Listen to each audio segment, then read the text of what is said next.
standards of living rise by about 7.5 times. But if you take China, Korea, Taiwan, even Indonesia, the multiples are much greater. And this is the record that I think we want to analyze in the book. So the focus of this chapter is on the 4 eras. There's the planning era, which saw pretty weak per capita GDP growth. This is the famous Hindu growth. Then we had a brief period where growth started rising. This is the focus of the piece that Danny and I wrote, where suddenly growth takes off before the reform. And then we have the neoliberal era from 1991, when after the crisis, radical reforms took place, until the global financial crisis, and India boomed per capita GDP growth 4.5%, amongst the highest in the world. And post-global financial crisis, the data are contested, and that's going to be critical to understanding, I think, what went wrong. So just to sharpen this and slightly exaggerate this, everything's misunderstood, we're going to pose this in terms of what did the left say about each period and what did the right say, and why were they kind of both slightly off. That's the way we want to present this chapter, just to sharpen it a little bit. As you can see, the 75-year record, the first 30 years cross-country is actually terrible. India deteriorated in relative terms from 79th to 85th. So the first 30 years are, in fact, were a poor performance. But you'll be surprised at how the left interpreted this growth performance. And China was below India. China much below India to begin with, but then and despite going to the Great Leap Forward, it caught up. We'll come to that later. So for this era, the one big takeaway, the mischaracterization, the interesting thing is that both the left and the right, if you see their writings, they disagree on the performance itself. Amartya Sen, Pranab Bardhan, Sukumar Chakravarti all say not bad at all given the circumstances. That's their take on it. The right, of course, is the received wisdom, terrible planning, control, Raj, it was very bad. But the interesting thing is that they both agree that this was a regime of import substitution.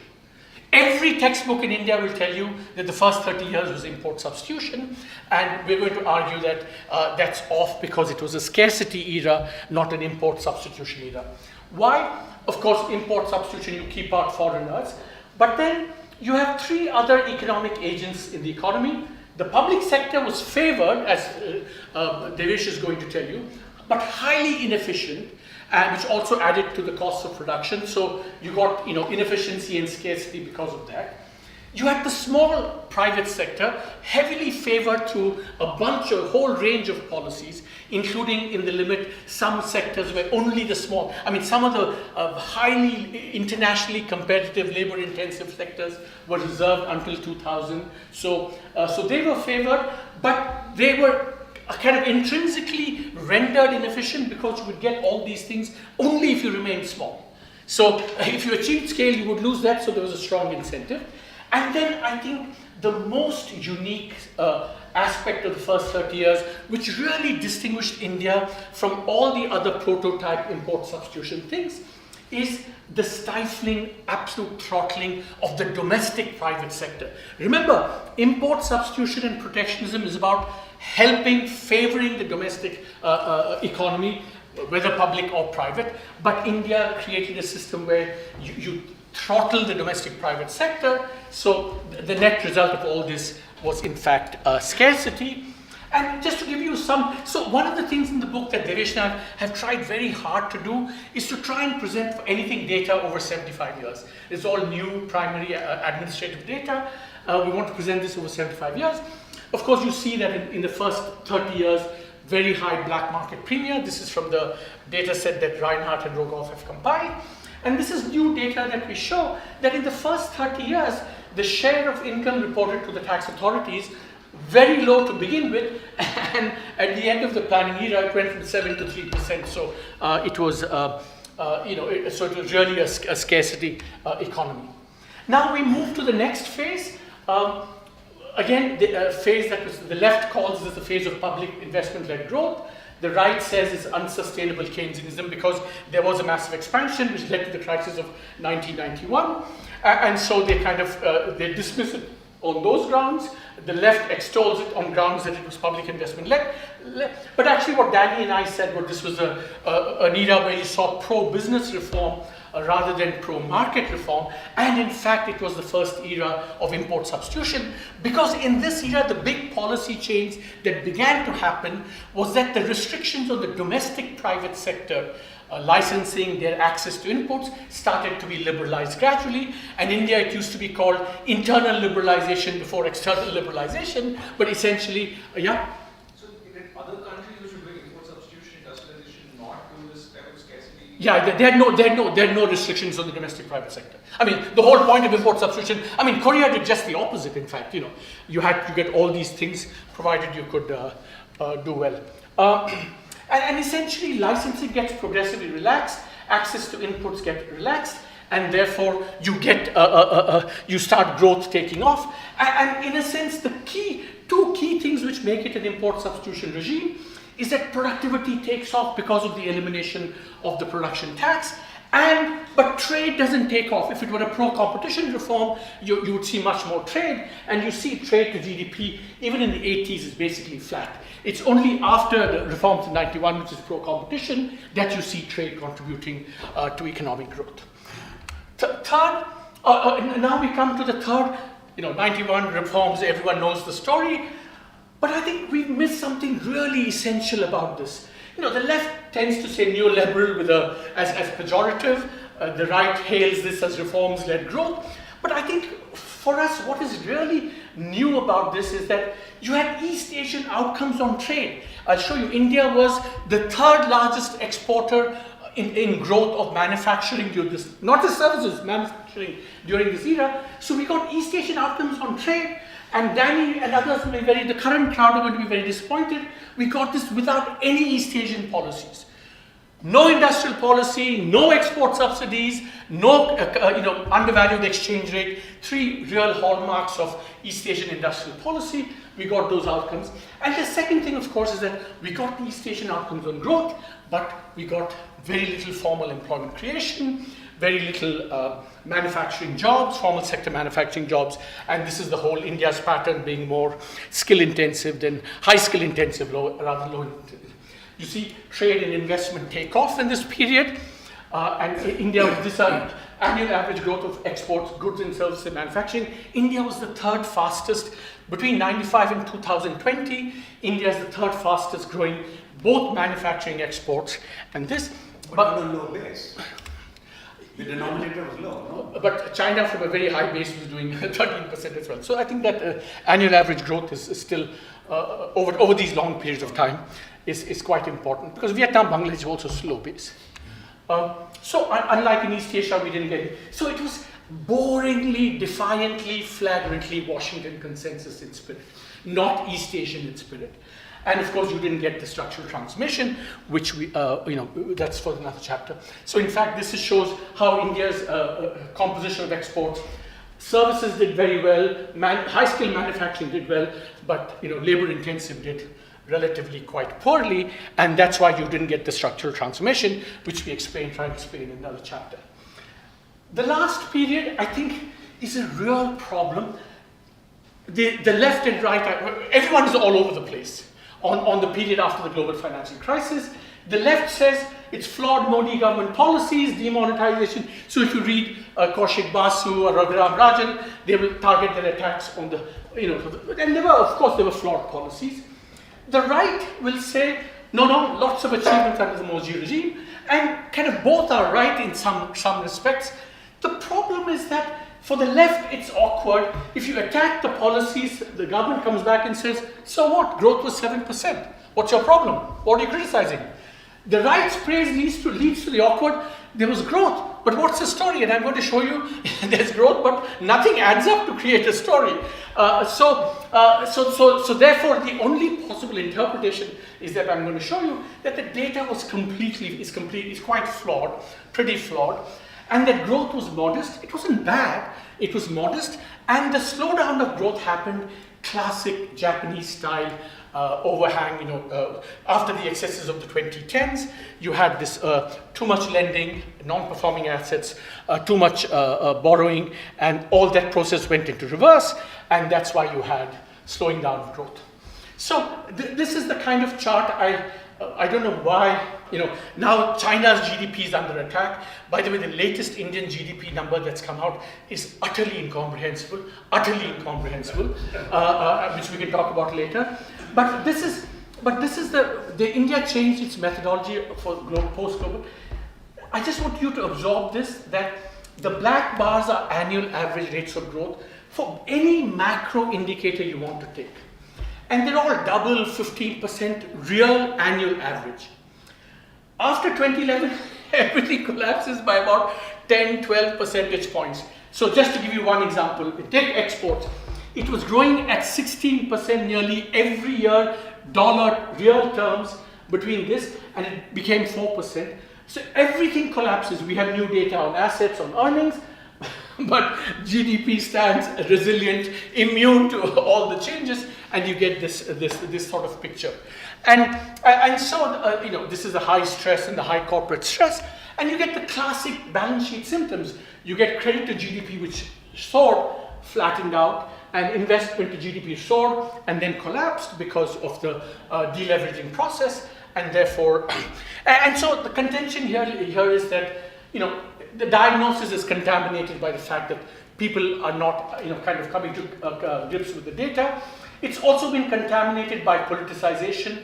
I think with the Modi government coming into power, intellectual discourse itself has become more polarized, so people pick and choose what they want to attack. But I think also there's a profound intellectual sociology going on about this, is that every Indian macroeconomist can only think in terms of conventional macro crises, because all of India's crises in the past, 66, 80, 91, 2013, were either crises because food, fuel, fiscal, finance, something going wrong. This is the first time that there was a kind of a slow bleed of a crisis where you didn't get the big disruptive macro crisis, you got the slow bleed, and just so as I like to say, familiarity breeds contempt, and unfamiliarity impedes understanding. So this is kind of the situation of the fourth era. So yeah. What is different here, Arvind? So what specifically is different from the food, fiscal, finance? So those are all major. Those were conventional. Shortage of food, exchange rate, prices go up, exchange rate collapse. Lack of foreign exchange because you had a fiscal thing, 1991. You get a major. So you get a major event driven by conventional macro factors. Here you didn't get a major event. There was no crisis. It was just a slow bleed, but then the slow bleed couldn't be detected because you said, oh, it's actually still growing at 7%. So the data contaminates the story. So all of these go right. Can you say in your remaining 3-4 minutes, we'll take more minute. Can you tell us about the idea that is associated with you in India is what is this twin balance sheet problem? So just to, which you say is the new macro crisis. I mean, it's new for India. It's as old as history for other countries. Japan and perhaps in China today. China today, Japan, Japan and really many of the crises, Spain, Europe, etc., wherever there's been a large excess flow, which then kind of reverses what they call a sudden stop. In India, it didn't take the form of a crisis because we had foreign exchange and therefore the external situation was okay. But you did get this. So essentially what happens is in the 2010s, which is the boom era, you get this massive buildup of credit, growth, massive investment, and massive trade. So lending happens as if there's going to be no tomorrow, there's over-optimism. But then there's also a lot of shenanigans on lending associated with, the finance minister, the phone banking, all of that. So a combination of genuine over-optimism and kind of shenanigans leads you to rapid growth, which is classic symptom, a precursor to this. So what happens is that this happens, and then for a variety of reasons, the global financial crisis, the external economy slows down, and then all this gets reflected. In the 2010s, what happened in the 2010s, what happened in the aughts of all this stuff, you get rising NPAs, non-performing assets in the banking system peak at 12%. For public sector banks, it's 15%. Most of the lending, the borrowing was by infrastructure firms, the famous house of debt. And because of slowing growth and over borrowing, their interest cover ratio, that is, they have debt, how much of their interest is less than 1%. The interest coverage ratio, how much of your interest is covered by revenue, is less than 1%. So they basically have no money left beyond debt servicing, and so because of this, investment freezes. That's why you saw investment freezes, because in the aftermath, credit also freezes, and therefore you get neither credit nor investment, which is a kind of natural follow-up of this, and that's the twin balance sheets, because bank balance sheets, there's too many NPAs, firm's balance sheet, there's too much debt, and therefore... So basically it will hurt investment. And investment will go down. Yeah, investment will go down, and credit banks will be unwilling to lend as well. Both things will happen. Yeah. So in a sense, therefore, the conclusion is, and obviously we're kind of exaggerating, but you can see that every phase is genuinely misunderstood. We thought we had import substitution, we actually had scarcity. We thought we had, unsustainable Keynesianism, we had rapid productivity growth without trade. In the third phase, we all knew growth was gangbusters, but we had East Asian outcomes without East Asian policies, East Asian outcomes without East Asian structural transformation. The last period completely contaminated by bad data, and it's really sad because now in India, I spell it out in the chapter. Essentially now, I've showed you contaminated GDP data from 2011 onwards. This government even more politicized. The backcasting from 2004-5. So this is there's a paper in the Journal of Political Economy saying dictators overstate growth. Rubbish. There are very clever quasi-dictators like Mr. Modi who overstate the growth when they are in power and massively understate the growth in the previous regime so that they can look good, and that was the explicit aim of this. So Indian data now, apart from GDP, for 20 years is unusable. From 2004 to today, it's kind of now, at least asterisk, but otherwise misleading. So growth is very important. In the rest of the book, we're going to show that it has had enormous consequences.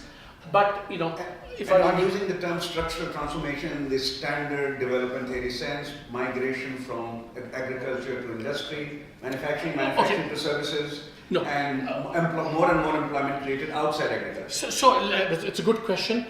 Yeah. The key thing, I think the key infirmity, as it were, or in terms of the outcome we care about, is employment creation. Right. But that's related to other pathologies, which is not getting enough people to get jobs in formal manufacturing, not enough people leaving agriculture, not being competitive in global export markets in labor-intensive commodities, which is what will give you the job creation and so on. So all these related pathologies lead to this big outcome that we care about, inadequate formal sector jobs, and we call all of this structural transformation. Which happened, and that structural transformation happened in Korea, in Japan, See, and just remember, China, most spectacularly China. In sub-Saharan Africa, the question doesn't even arise because growth was so poor, there's no question. But in a set of countries, growth happened, and India was kind of a unique country which had the growth, but not the structural transformation. So, just a quick question, very earthily.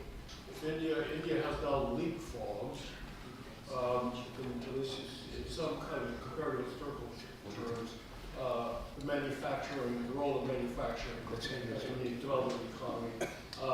Has the frog died? I mean, is there going to be any way of making up these gaps, in particular with respect to? Can we reserve this for the open discussion? Because it's a very important question, and we'll come back. So this is kind of the conclusion. So the next chapter is about what happened in the planning era and why the left was quite wrong in its assessment.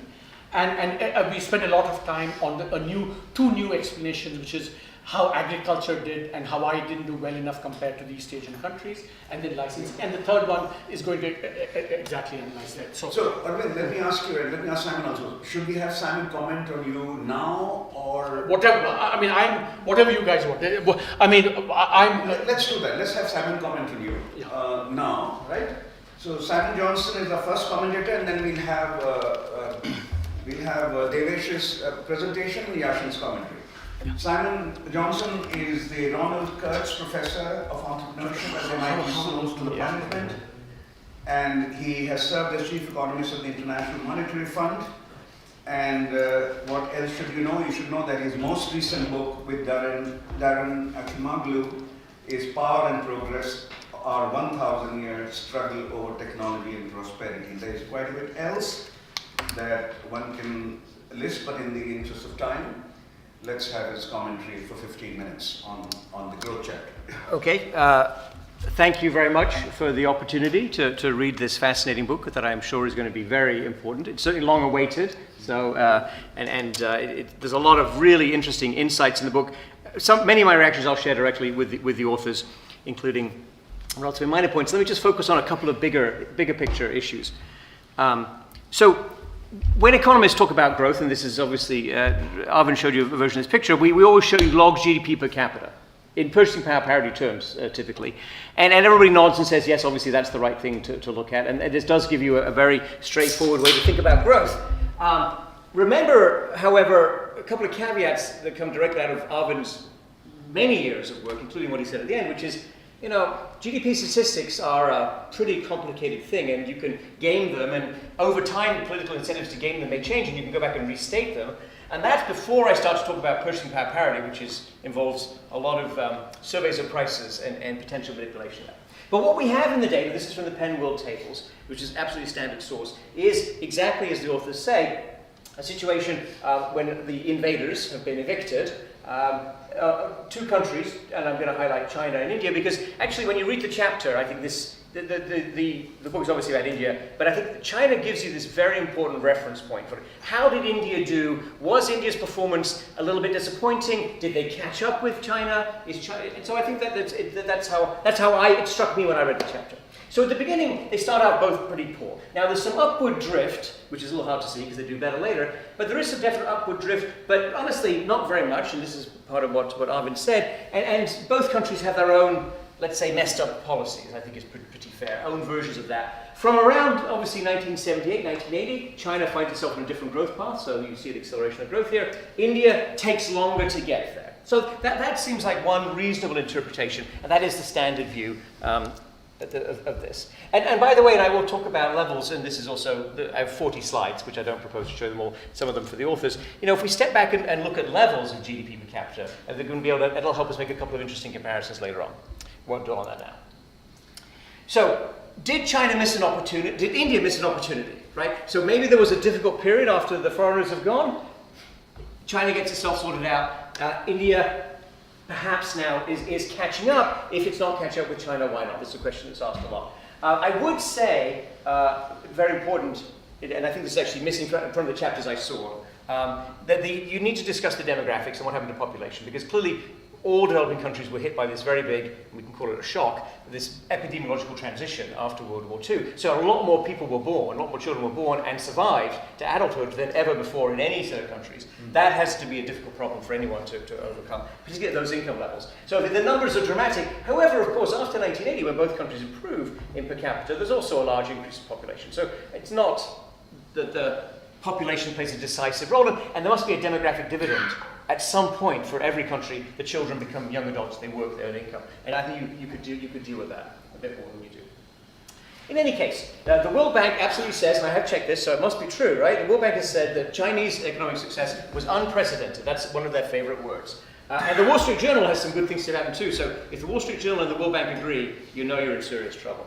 And India has reform, absolutely no question. Now, did the decisive reform start in 1980 or start in 1991? You can read multiple Arvind papers on this and just decide which Arvind paper you prefer. It's all in there somewhere. It's a little hard to see, little hard to say, but India did fall behind China.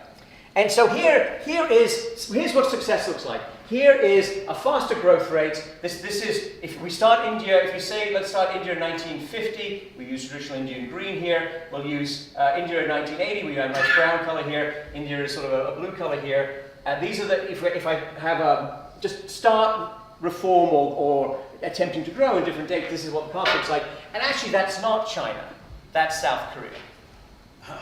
Now, what if I add China? Oops. Just click, hit the... Sorry. Just, yeah, click on the. Yeah, that's not Next. No, what Next, is it? yeah. There. So if I add China, actually China is of course red. That's the color. China should be in all super PowerPoint slides. China's performance is actually not that impressive compared to Korea. And India, interesting enough, and this is, you can see this in the chapter, but I think it's a little hidden. So this is India after, if I take 1991, for example, you've got to be a little bit careful with starting points. I mean, we're very good at playing games with statistics. But it's very easy to have the India line look very much like the Chinese line after 1978. So maybe India just was a bit slow to get its act together. And okay. I mean, you could This- say this- that this- India was 10 years behind. So this India is- began in 1991, whereas China starts taking off in 1980, 4 years after Mao. So this is Wall Street Journal 2015, a very nice set of slides there's a set of pictures that I carry with me always, which say exactly this. They say if you look at, they call it years since liberalization, that's a good Wall Street Journal word. So if you look at GDP per capita, exports of goods and services, foreign direct investment, percent of GDP, domestic investment equivalent, you can draw pictures in which India looks like China with a lag of 15, a little bit less than 15 years in the Wall Street Journal picture. So maybe that's the story. Maybe you have to find your way to this development growth path and you adopt the Chinese, not exactly the Chinese way, every country is obviously different. But I don't know if any of you are fans of the old TV detective show, Columbo.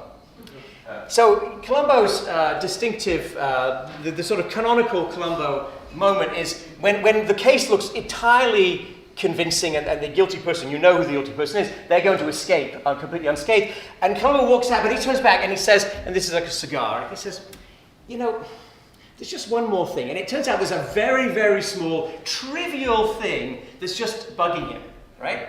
And he starts to ask about that and get answers, and he pulls on that string and the whole thing unravels. So here's my, and by the way, I think that economists, who, of course, I love all economists, and all economists love data, and I love all data. But we tell ourselves the most weird stories, right? We tell ourselves, we put this structure on it, and the thing that's been bothering me is, Japan was a low-wage country in the 1960s. We know this for sure. Among other great anecdotes, Nike started by making low-cost footwear in Japan.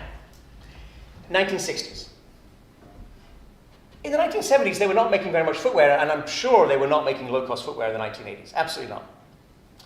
So, here's what's bothering me.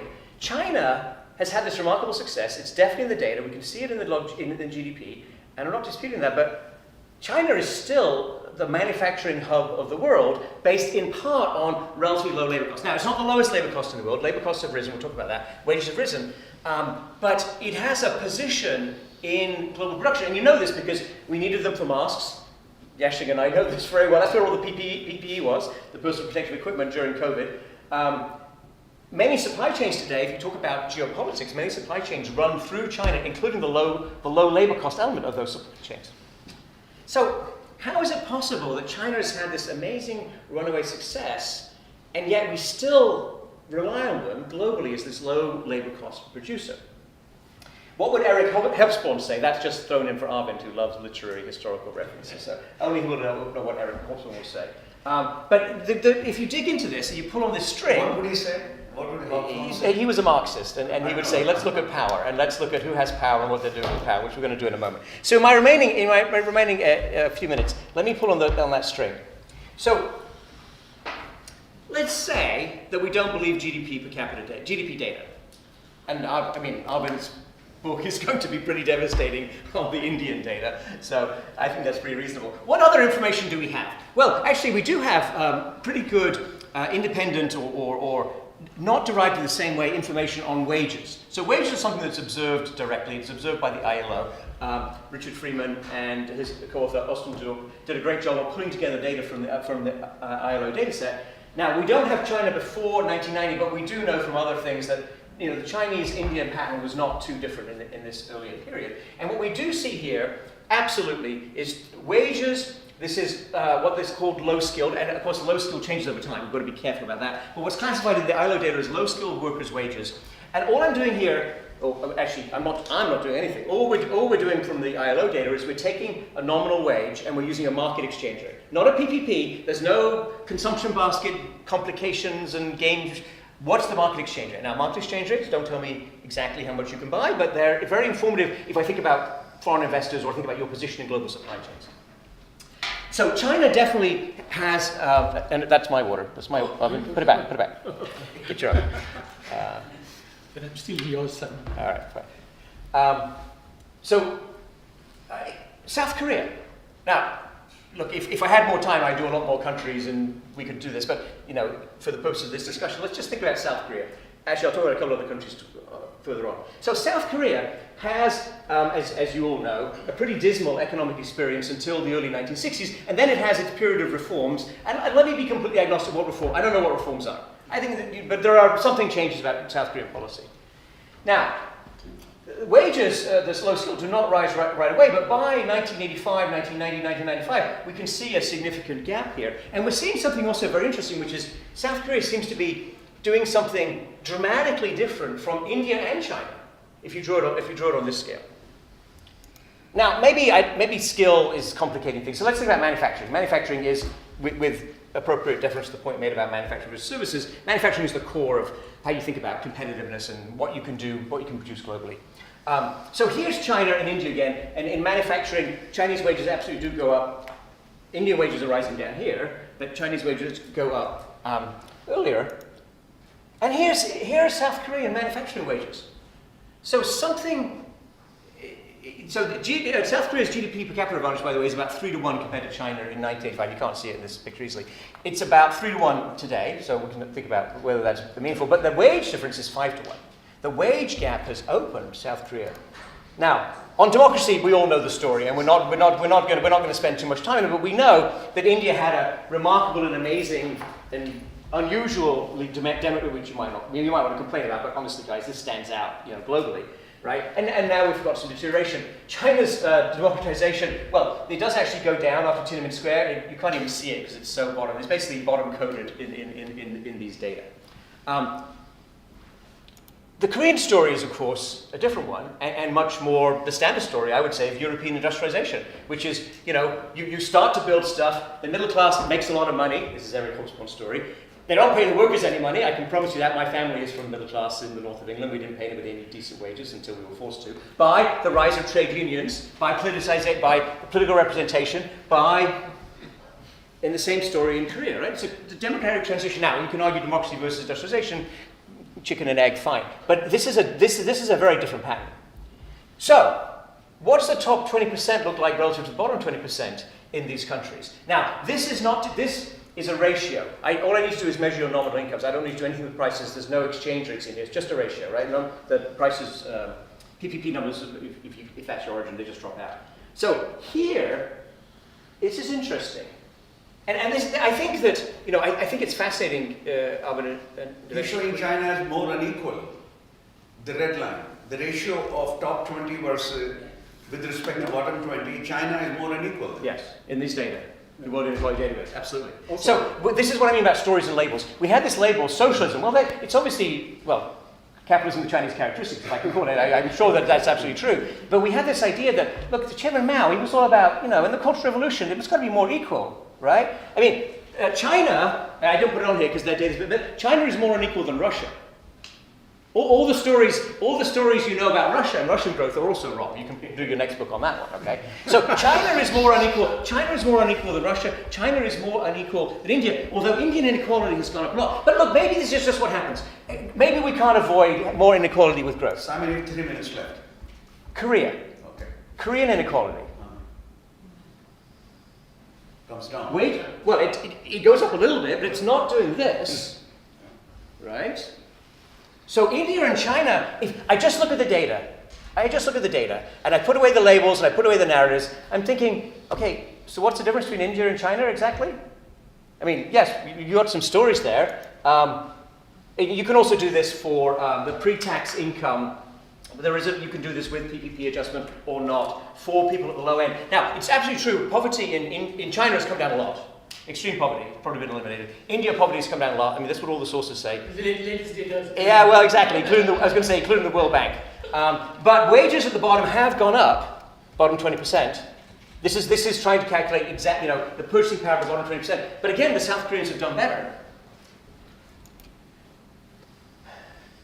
the bottom line here is, if you looked at British industrial history in the early 19th century, you would, or spent a lot of time with it, you would not expect a process in which the middle class makes money and then everybody benefits. Actually, the middle class makes a lot of money and nobody else benefits. That's characterized as Britain until, well after the Chartists. So you've got 50 years, 60 years, 70 years, which the prosperity is not greatly shared.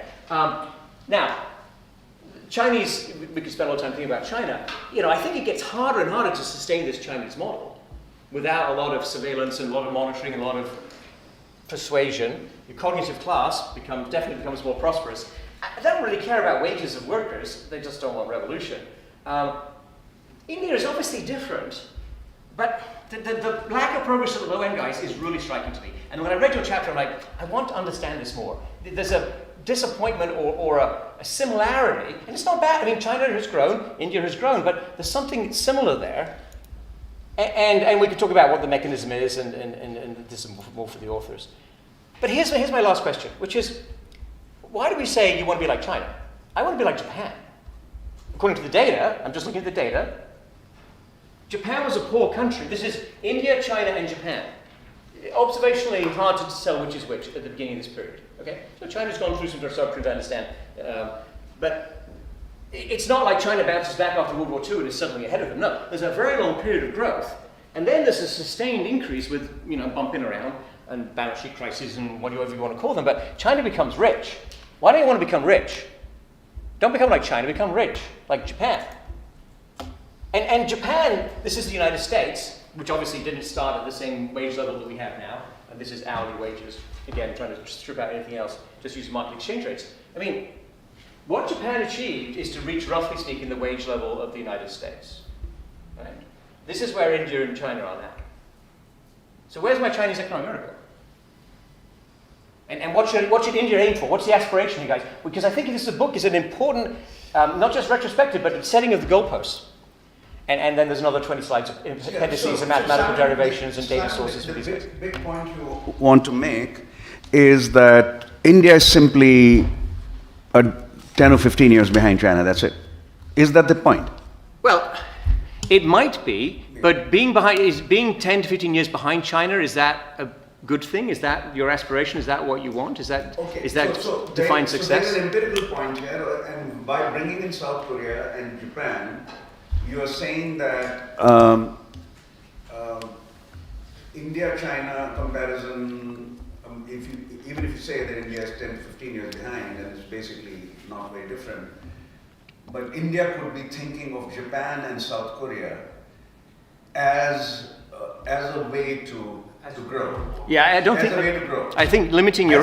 Is that what right? I think limiting your hopes and expectations to the Chinese path seems unnecessary and not particularly a good idea. Whether I mean, look, I think China has grown.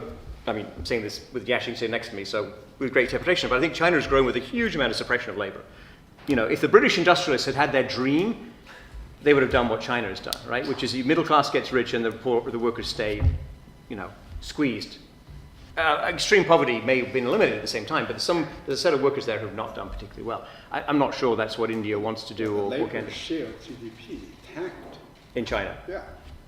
So that's consistent. Yeah. Thank you. If I heard this correctly, it almost seems as if you're making a broader point for saying where did this idea of the Chinese economic miracle come from? And should we, independent, is that the kind of aspirational model, whether for India or for other countries? And I almost feel like I want to ask, how did it become the economic model, and why is it that we're not paying attention to the Japanese or the South Korean developmental model? And is there a kind of political story there? Okay, so let's discuss it also in the open session. So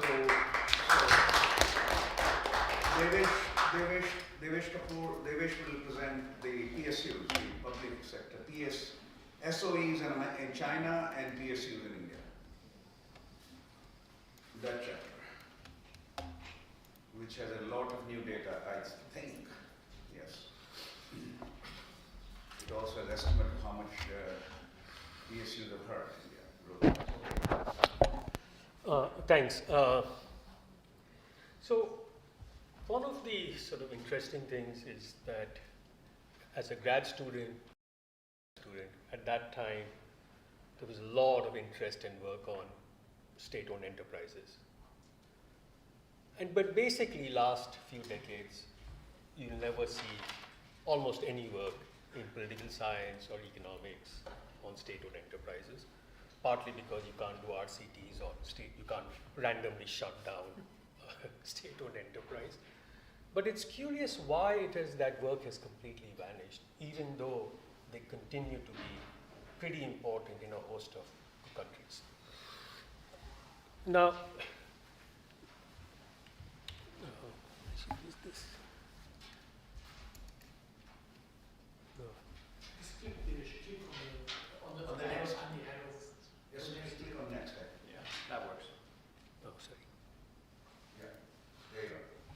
So, we know that for a host of this development path post-war, countries used a mix of these four sort of instruments. Trade policy,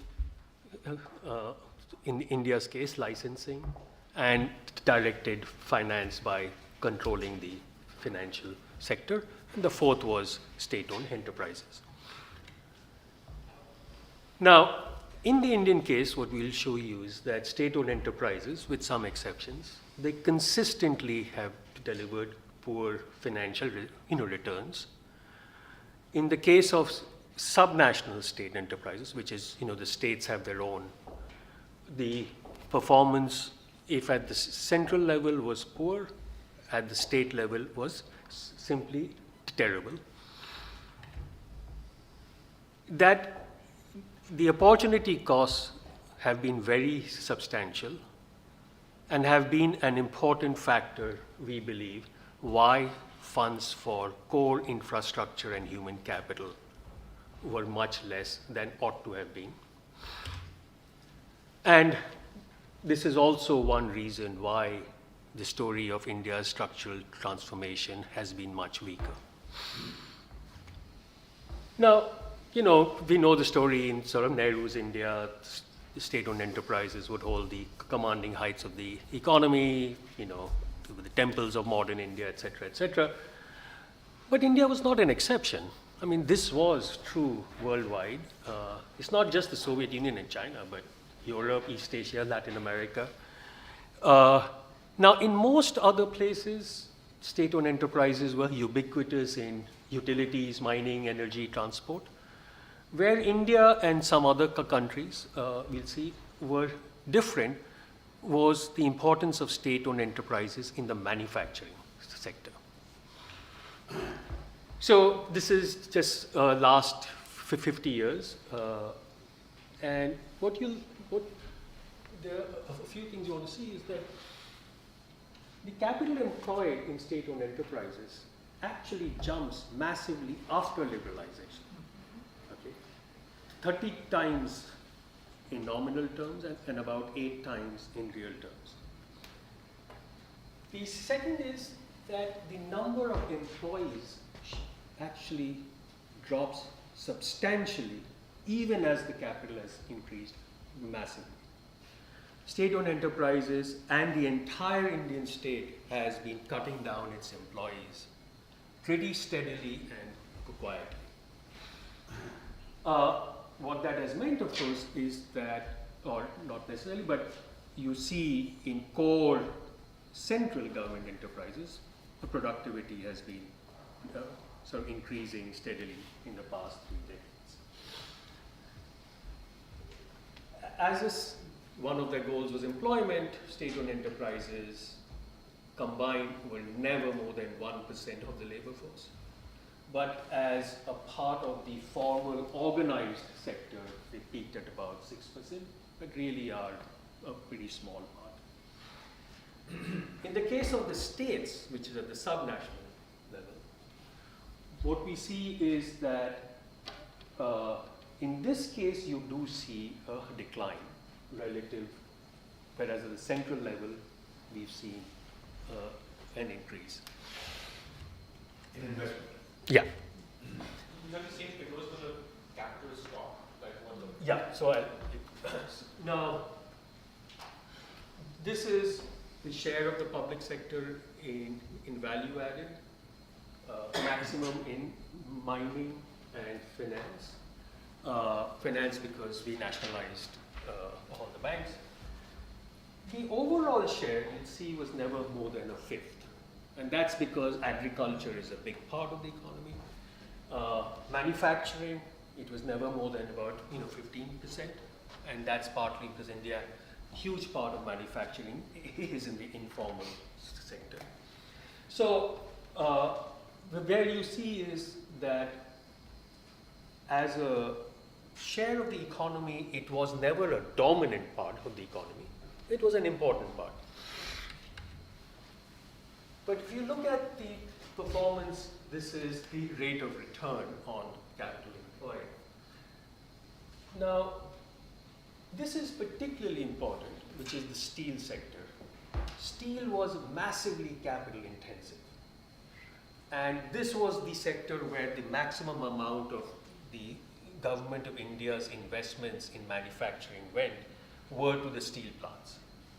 And they almost never made, until way out in the 2010s, their rate of return was negative almost consistently, despite this huge amount. Now, of course, oil companies generally, because you're extracting, they were profitable. Telecom was, we start here because you didn't have state-owned enterprises. It was part of the ministry. So there's a legal thing of which ones are, they were spun off as a state-owned enterprises in the late 80s. Until the private sector, until there were monopolies, they were making good. Then when the private sector began to come in, you see a huge sort of decline in profitability. Now this is, we've put together the rate of return relative to the opportunity cost over 50 years. So you can look at the opportunity cost relative to the government, to the borrowing rate, which is the GSEC rate, which is this, or the prime lending rate, which is the State Bank of India, India's biggest bank, which is the rate it offers to its best customers, right? So the opportunity cost, this is the gap. If you see it relatively to the GSEC rate, and this is the gap if you see it relative to the prime lending rate. Right? And I think it's pretty obvious the gap was massive consistently over the past 50 years. It begins to come down somewhat in the past 20 years. Liberalization was helpful. It made state-owned enterprises a bit more competitive. We can't do the same thing for the states because there is just, the states don't even produce the accounts of many of these companies. They're so bad. But we've focused on three where you have the maximum losses, which is state electricity boards, state road transport corporations, and which is the small one. This one is the irrigation, because all the dams in India. So what steel was to the central government, dams were for the states. The dams were never built by the central government. They were all built by states. Including Bhakra? The exceptions were Bhakra and Hirakud. So, and dams are extremely capital intensive. So just the financial losses, I'm not talking of opportunity cost here, rose to about 4.5% of GDP, which is a massive amount. If you take these numbers over both the center and the states, right, the average opportunity costs were about 5% of GDP over basically half a century. For the center, because the central government spends more on infrastructure, it was about 1.5 times of all central government spending on infrastructure. For state governments, because education and health are state subjects, it was about 75% of all spending on education and health over 50 years. That's a massive amount in terms of the opportunity cost, and we can see why both infrastructure and human capital was so underfunded. Now, Can we understand this a little bit? The earlier slide, you mean to say, and I have noticed that in the chapter, you mean to say that all India growth hit is 5%. yeah, so No, that's not the way to read it. No. When you say opportunity cost, if socialist business were not there, growth would be no, not growth. not growth. GDP would be 5% higher. Yeah, so it's the level. GDP level, Yeah. it's not rate level, Yeah. would be 5% higher. Yeah. Yeah, because returns would be, so if all of this went as profits, you would just have 5% higher consistently level of GDP because of this. Think of it as the lost inefficiency, the lost GDP due to inefficiency of the public sector. Okay. So what you can see is that around the late 80s, right? Sorry, can I just understand this again? So if the level would have been 5% higher in any given year, then you're saying the growth rate would have also been 5 percentage points higher, right? No, so just be clear. So every year, it's every year 5% of GDP less return you get. So at every year there's the level would have been 5% higher over the previous year. Then you can calculate the growth Then you rate can calculate whatever it is. whatever the implication of the rate is. So that means, no, but does that mean that in the 1950s, when you have the Hindu rate of growth, the true rate of growth would have been, 6.5% rather than... I mean, Rather than you 3.5. you have to do the numbers. You have to do the numbers. Yeah. So it would be substantially higher, yeah. So You can calculate the number. Yeah. I mean, Let's just say substantially higher. yeah, 5% level every year. See, and the important thing is it's that over half century.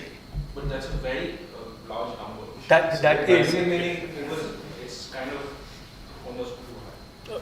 So we'll come just hold that. Yeah. So what you see is this shift, right? The state. There's a reason where, if all of you know India in the 80s, the infrastructure was so bad because you were investing all the state, the central government was putting all the money in manufacturing. There's a reason that infrastructure in India has improved because now you switched, right, from investments in manufacturing to investments in infrastructure. And this is sort of part of the point that Arvind was making was this we sort of argue in other chapters, played a role on why India's structural transformation has not occurred. Basically, the share of the labor force in manufacturing has stagnated. Can I ask a question? Yeah. So in the infrastructure, coal and steel would not count as infrastructure. Sorry? Coal and steel would not count as infrastructure, No. they count as manufacturing Yeah. in your Yeah. So coal is under mining. But they're part of the calculation because state enterprise, part of the. They're part of state enterprises, but infrastructure is power. So infrastructure is power. It is Roads. telecom, roads, and railways. What is And manufacturing? ports. So transport. So manufacturing is a separate. So manufacturing is steel. Then heavy electricals, heavy engineering. I think he's asking where mines would be. Where mining.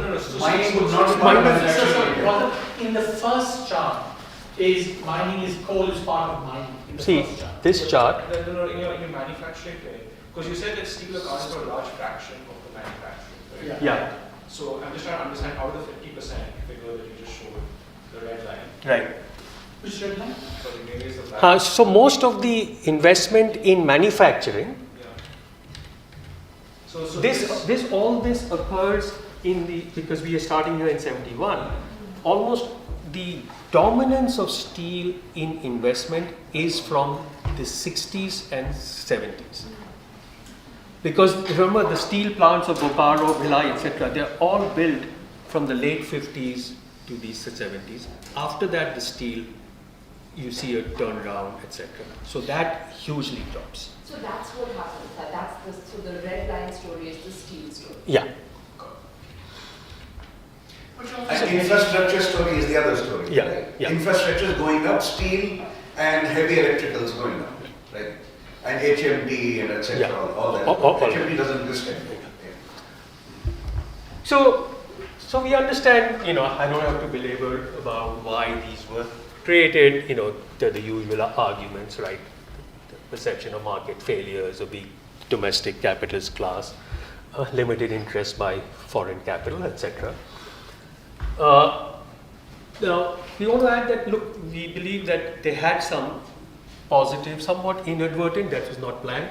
One of the things we show how state-owned enterprises help to build a middle class, albeit small, among the marginalized groups. And you see among, say, the managerial class, you see for SC/ST, the ST figures are about the same. They are now proportionate to the share of the population, and they were completely absent, 50 years ago.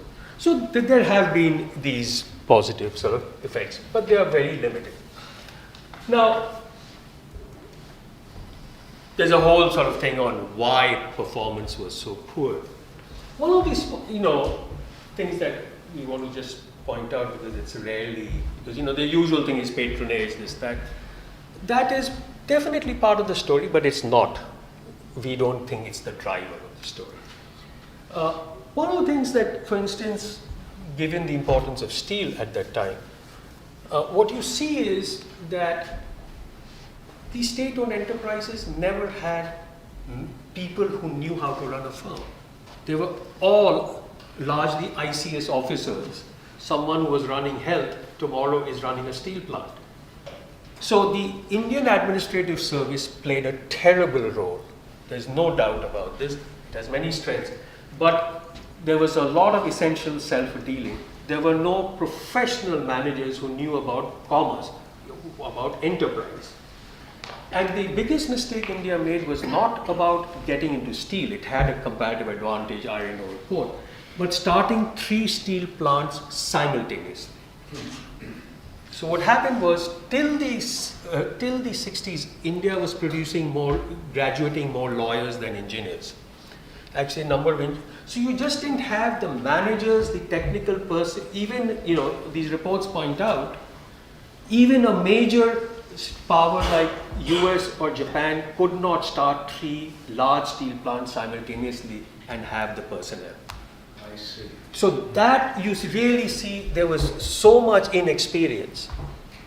If they had done it sequentially, this would have had much better chance because you would have created the technical manpower and expertise. But that is what they do create over 30, 40 years. So when the private sector starts, their personnel are drawn from the public sector steel plants because they have essentially now built up expertise after 30, 40 years. Now, despite I think the 2 points here we want to make is, one, the government of India was very well aware of the weaknesses. We are not exaggerating. We've read literally hundreds of reports, and these are not in the ministries, parliamentary committee reports, abundant awareness in Parliament about the problems and the weaknesses. The only group that continued to defend from outside was India's intellectuals. India's intellectual class. The left, especially the left. It is amazing how much, despite terrible performance year after year, despite this awareness that the defense of it continues well into, and a good example is Air India, which had $12 billion of losses, and yet an airline by definition is for the rich, it's not for the poor. But the defense that it could not be privatized because that would be neoliberal or whatever label you want to give it.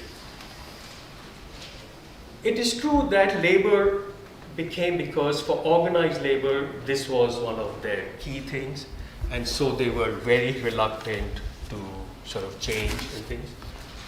One of the things we show is that because the Indian state went from heavy industry, it was very you had a very low female labor participation, because in most countries, heavy industry favors male workers. If they had gone much more for light industry, you would have had a greater chance of more women. So while it was good for SC/ST, the public sector had some of the lowest employment of women. Now, I think this is the one which. 3 minutes more. Yeah, I'll just. That.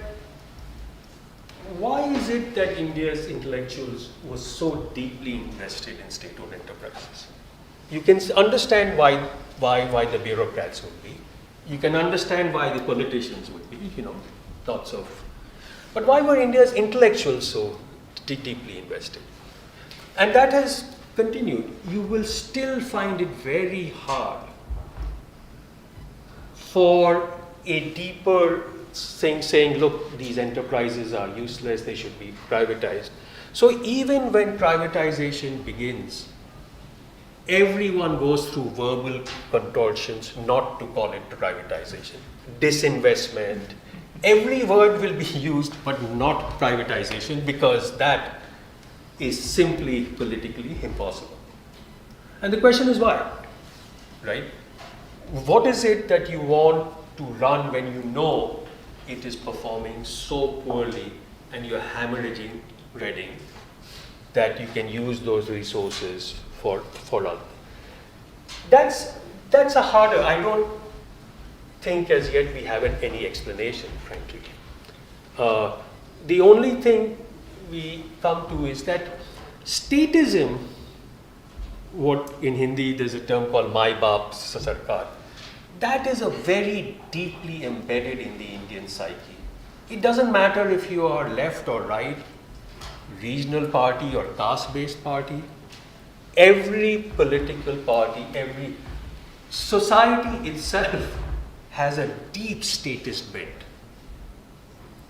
And that is, I think, the fundamental point behind the legitimacy that intellectuals believe, because society itself believes in this. I'm just wondering, who are the intellectuals you're talking about? Can you just name it? Just random. You take sort of anyone who works on economic development, we just try to see if they're ever written. Just asking for names. Take a person like Pranab Bardhan, take Amartya Sen. That anymore? Right? So Sukumar Chakrabarti. So we're talking of, right? So even if you take, say, Amartya's books, fabulous work, you will not find in the whole book one paragraph on state-owned enterprises. Or in Sukumar's famous development value lecture. Bardhan's famous book, which we all know. But were they really that influential in policy? As the intellectual thing, that was meaning if you believe that changes in policy require intellectual sort of legitimation, in that sense. Imagine if they were all saying, this is terrible, this has to change. But then, I'm just thinking, you're talking about the parliamentary committees, and you're absolutely right, but there are like a lot of these parliamentary committees which are critiquing the states, starting from around the 60s, 70s, are the leftist. So if you look at this parliament, you're like... No. So that's why I said... That's interesting. So what I wanted to... That's why I was saying, talking of the intellectuals, not the politicians. So you talk about... So you're just making a distinction between left intellectual and left politician. That's useful. A little further though I think that you're almost stopping short of saying what I think you should say, which is that the intellectuals, I think if you go further back in time, you look at people like, you were talking about the MIT link to India, you look at people like Vikram Sarabhai, you look at people like Homi Bhabha, I think that you do find that there is a kind of intellect, because India's political leaders think of themselves as intellectuals in a way. And so I do think that there is a way in which the Sen, the Sukumar Chakrabarti, the Pranab Bardhan are following a line of thinking. They're not emerging out of nowhere. That line of thinking does find itself more in kind of policy circles in the 50s and 60s, and then it changes such that you don't have like Mahalana Visas and the Homi Babas and the Sarabhais.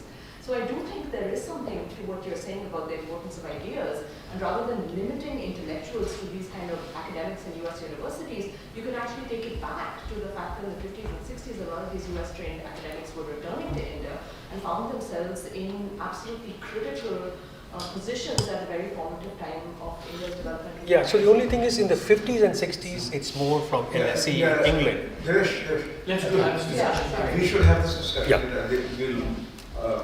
And your answer to why the intellectual resistance to. So, Yasheng Huang, known for 30 years, I think. Yasheng is a professor, IPOC Foundation Professor of Global Economics and Management at the Sloan School at MIT. And before MIT, he taught at the University of Michigan and Harvard Business School. Among the books that, I use 3 books in my class, Selling China, Capitalism, Chinese Characteristics, and the 2 chapters in the most recent book, Rise and Fall of the East.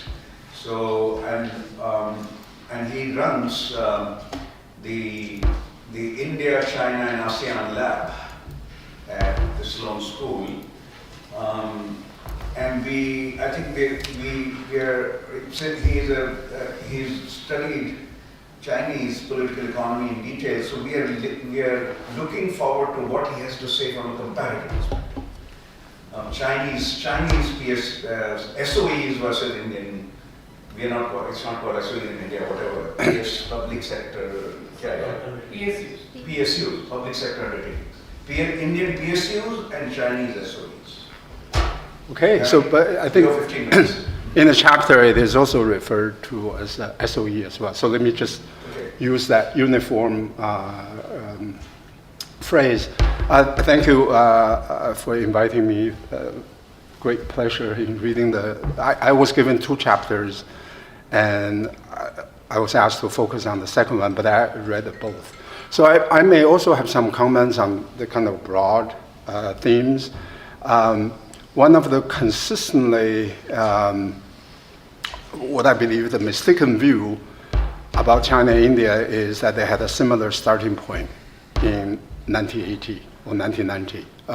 That's true if you look at the World Bank data and all of that. Let me just give you some scattered, and then give you a more systematic data point. More scattered. So in 1965, the Indian life expectancy is roughly in the 40s. And in fact, in India, women, men outlived women, which is a remarkable thing that you don't see in many, many other countries.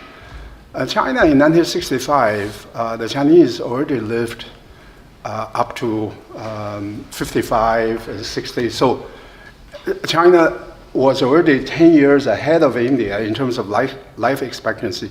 You would sometimes do see some discrepancy between economic level and social achievement, but to have that larger gap in favor of China, it's just simply not believable that China had similar or even lower level of per capita GDP. A Japanese industrial delegation visited China in 1965. The conclusion of the industrial delegation is that Chinese industry, especially machinery, was about 5 years behind Japan. Right? So that's 1965. If you read Chris Miller's book on semiconductor, China was beginning to do semiconductor in 1964. Right? So just a few years after the United States. The communist regime, to some extent, they are using the Modi methodology, which is be very negative on the prior regime to showcase your own achievement. The communist government had an incentive to understate the economic development level before 1949. Right? So I think that's one reason. And the other reason is that Simon will know this because Simon studies socialist economies as well. In socialist economy, we used what is known as a material balance product thing, and which is not GDP. It doesn't include service sector at all. Right? So for a developing country, usually you have a very large service sector buying and selling things on the street. The Chinese economic data don't include any service sector, right? And when they reconstructed GDP, they try to get back at the back end estimate of what the service sector was in 1950s and 1960s and 1970s. Doing that in 1980s. I mean, you can just imagine how difficult that is. So I think that's also missing that. But the more systematic data comes from a paper, which is not very well known because it was published in an obscure journal, which is using the food consumption data to estimate the Chinese GDP in 1990. And they were comparing the Chinese food consumption with the Taiwanese food consumption, right? So they're all Chinese, and the consumption habits are similar. So usually at a certain consumption level, you observe certain food consumption patterns. What they did was they matched the 1990 Chinese food consumption pattern with the Taiwanese food consumption pattern roughly around 1975. Very comparable. So essentially the Chinese consumption pattern was very comparable in 1990 to what the Taiwanese were consuming in 1975. If you look at the Taiwanese GDP data, in 1975, the Taiwanese per capita GDP was about 1,000. The World Bank will tell you in 1990, the Chinese per capita GDP was 370, and Indian per capita GDP was 350.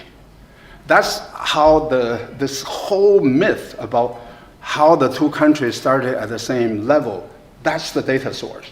But if you go with the food consumption, the Chinese per capita GDP could have been between 2 and 3 times what the World Bank, Arvind. So just to reinforce what you said, as big a damage was done by the World Bank in its poverty calculation. Yeah.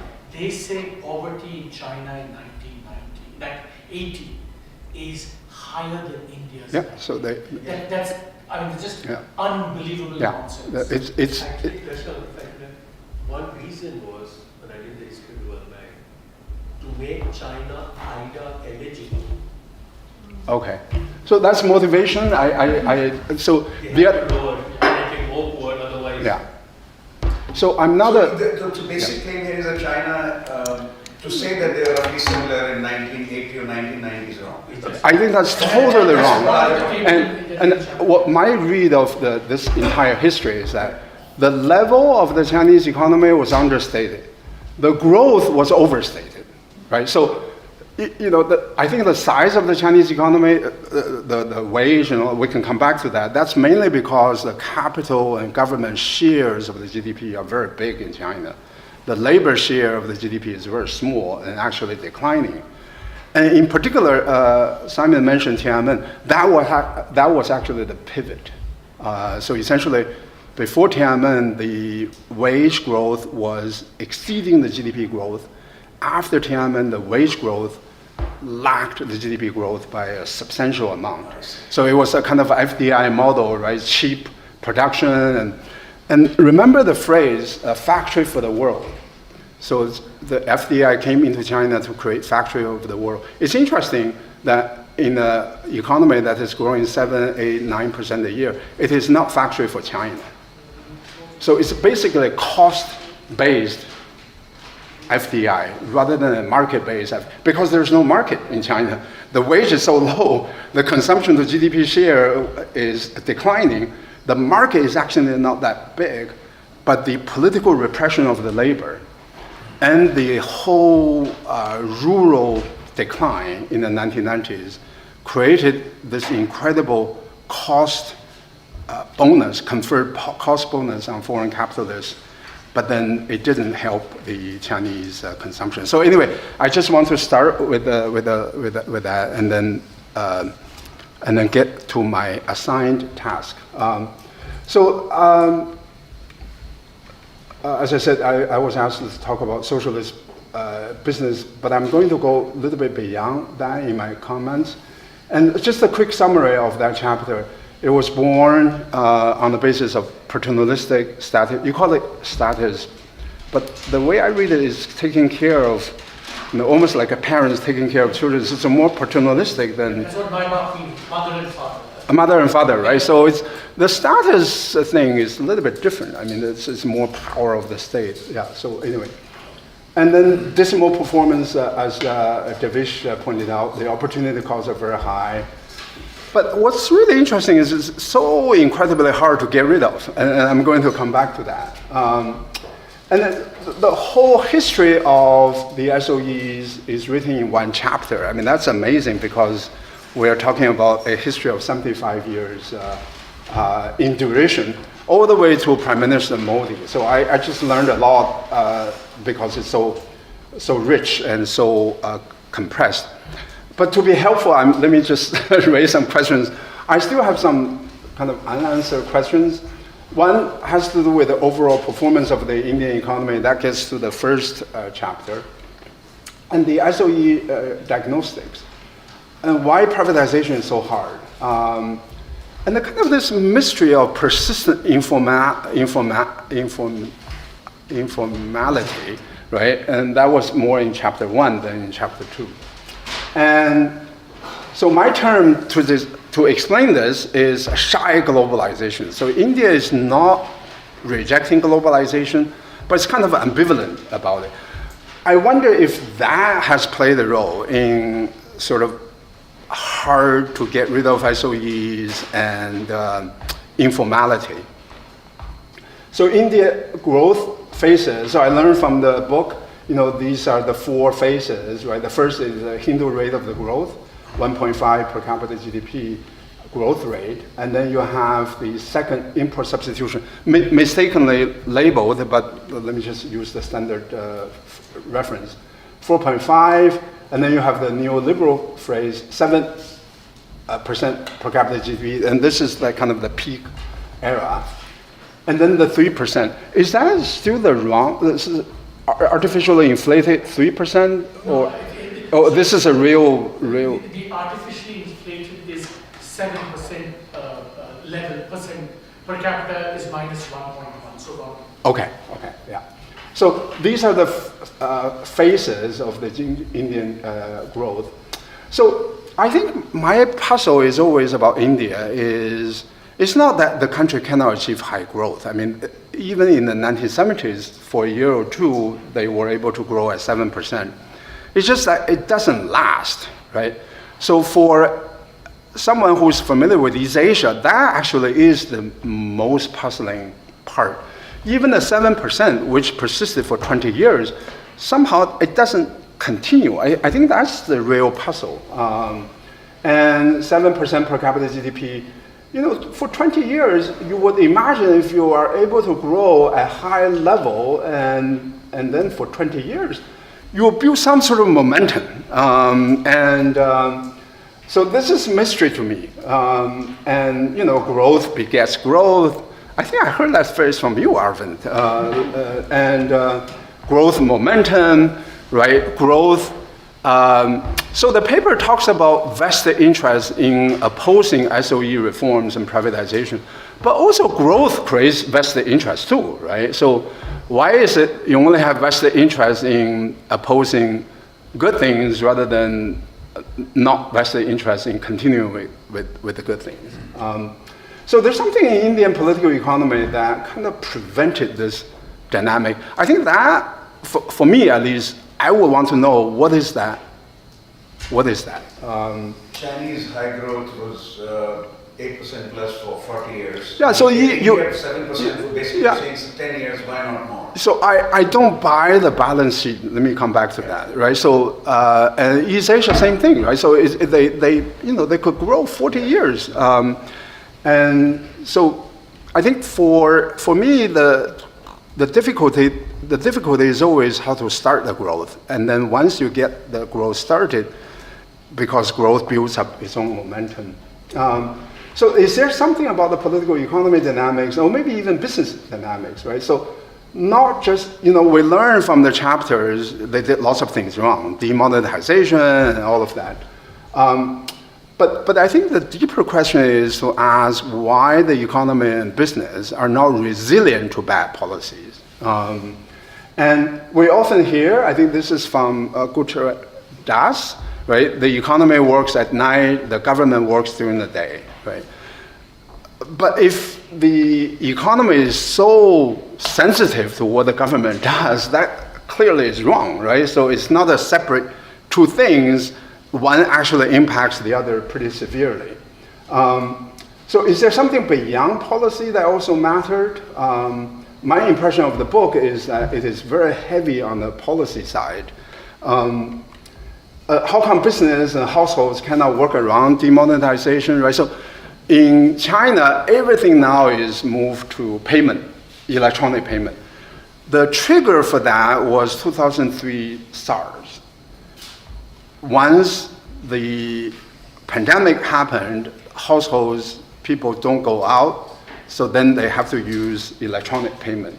So, and now Indian government was doing this in 2016, when the electronic payment technology was much more developed, right? So why don't we observe this total shift from paper money to electronic payment?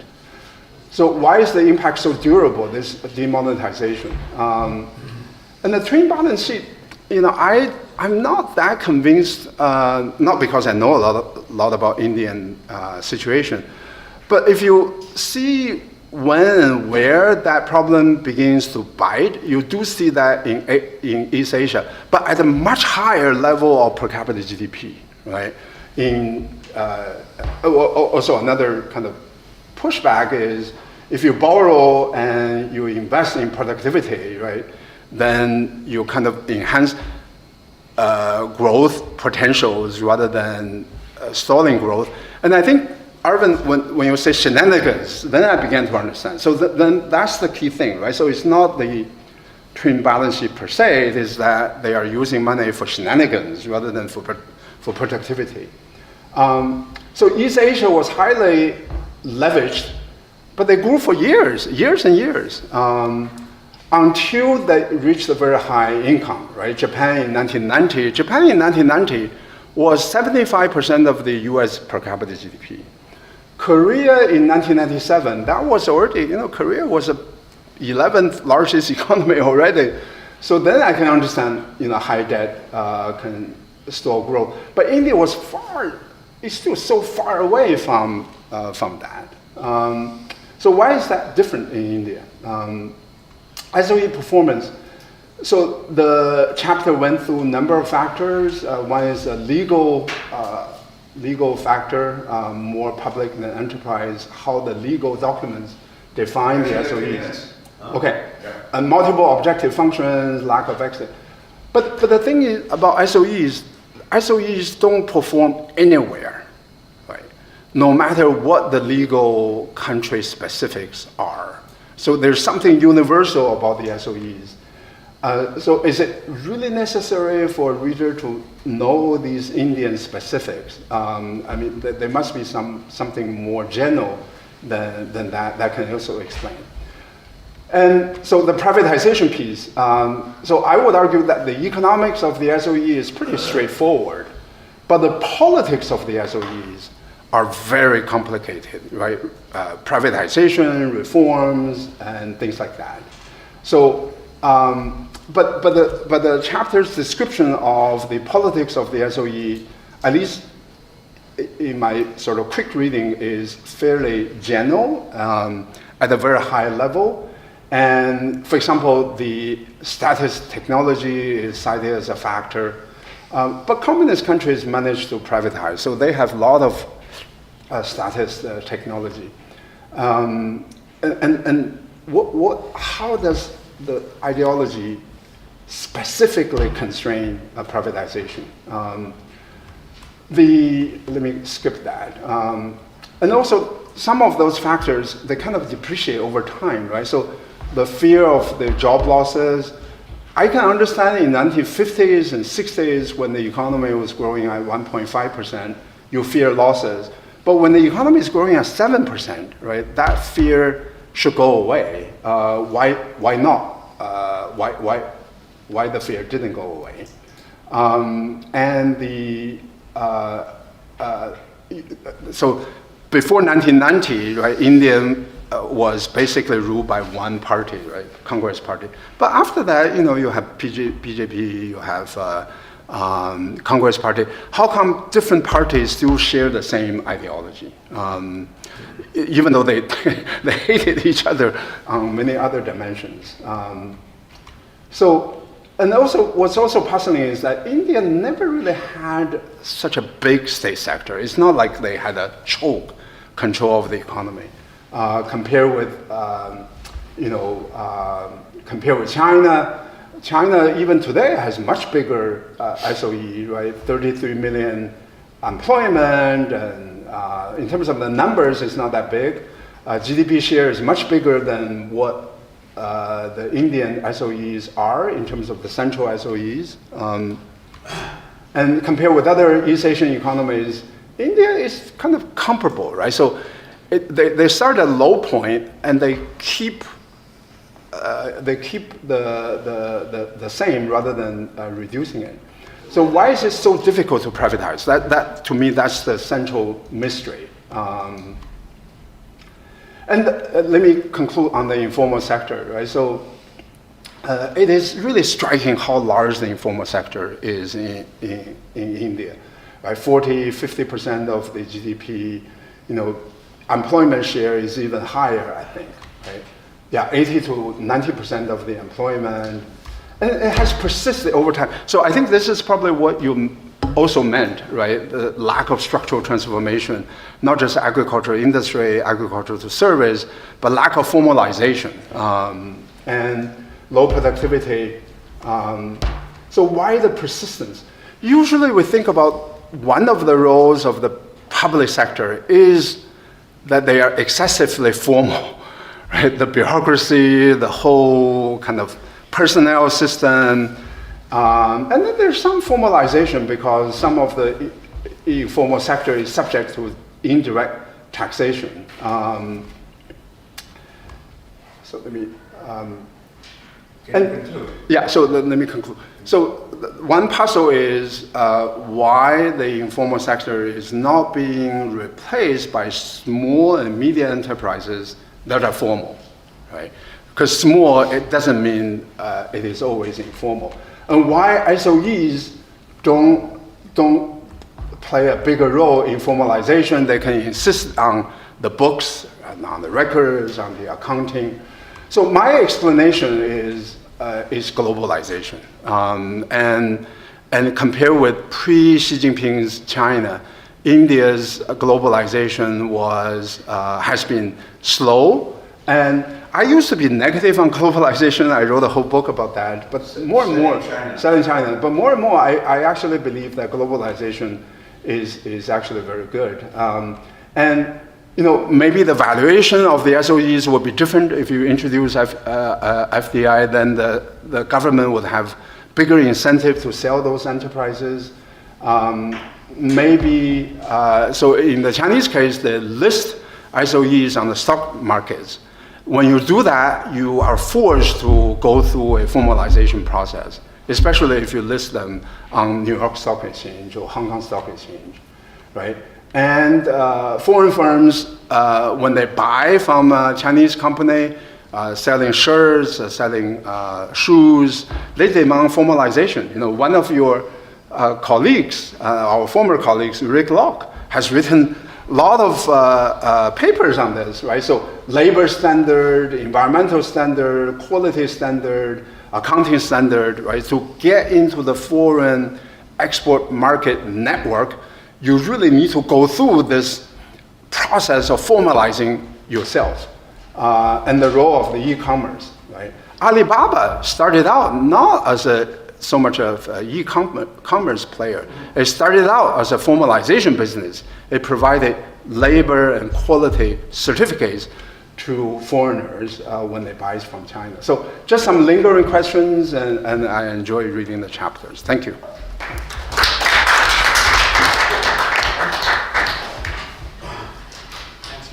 So we have 15 minutes left. Maybe we can extend by five minutes or so. at the other end. Let's see what questions jump up, which may require. I will say something I think may be very interesting to discuss, but of course you should decide what you. So the point that Yasheng is making, that India's slow globalization compared to China may be one reason why he's arguing there is much greater informalization in India. And he's also asking another sort of very political economy question. If you say statism is the capture, the intellectual power of statist ideology is the reason for lack of privatization of SOEs, then how do we understand that the communist countries have been able to privatize much more? And China, I started doing it in the late 90s, I think, if I recall correctly the data. So what statist ideology, if we see it comparatively, perhaps is not doing the work. Something else is going on, right? So and whatever else you wish to pick. I mean, should we respond now, or should we get questions? Why don't you respond now, and then let's say the first 5 minutes, and then we'll take more questions.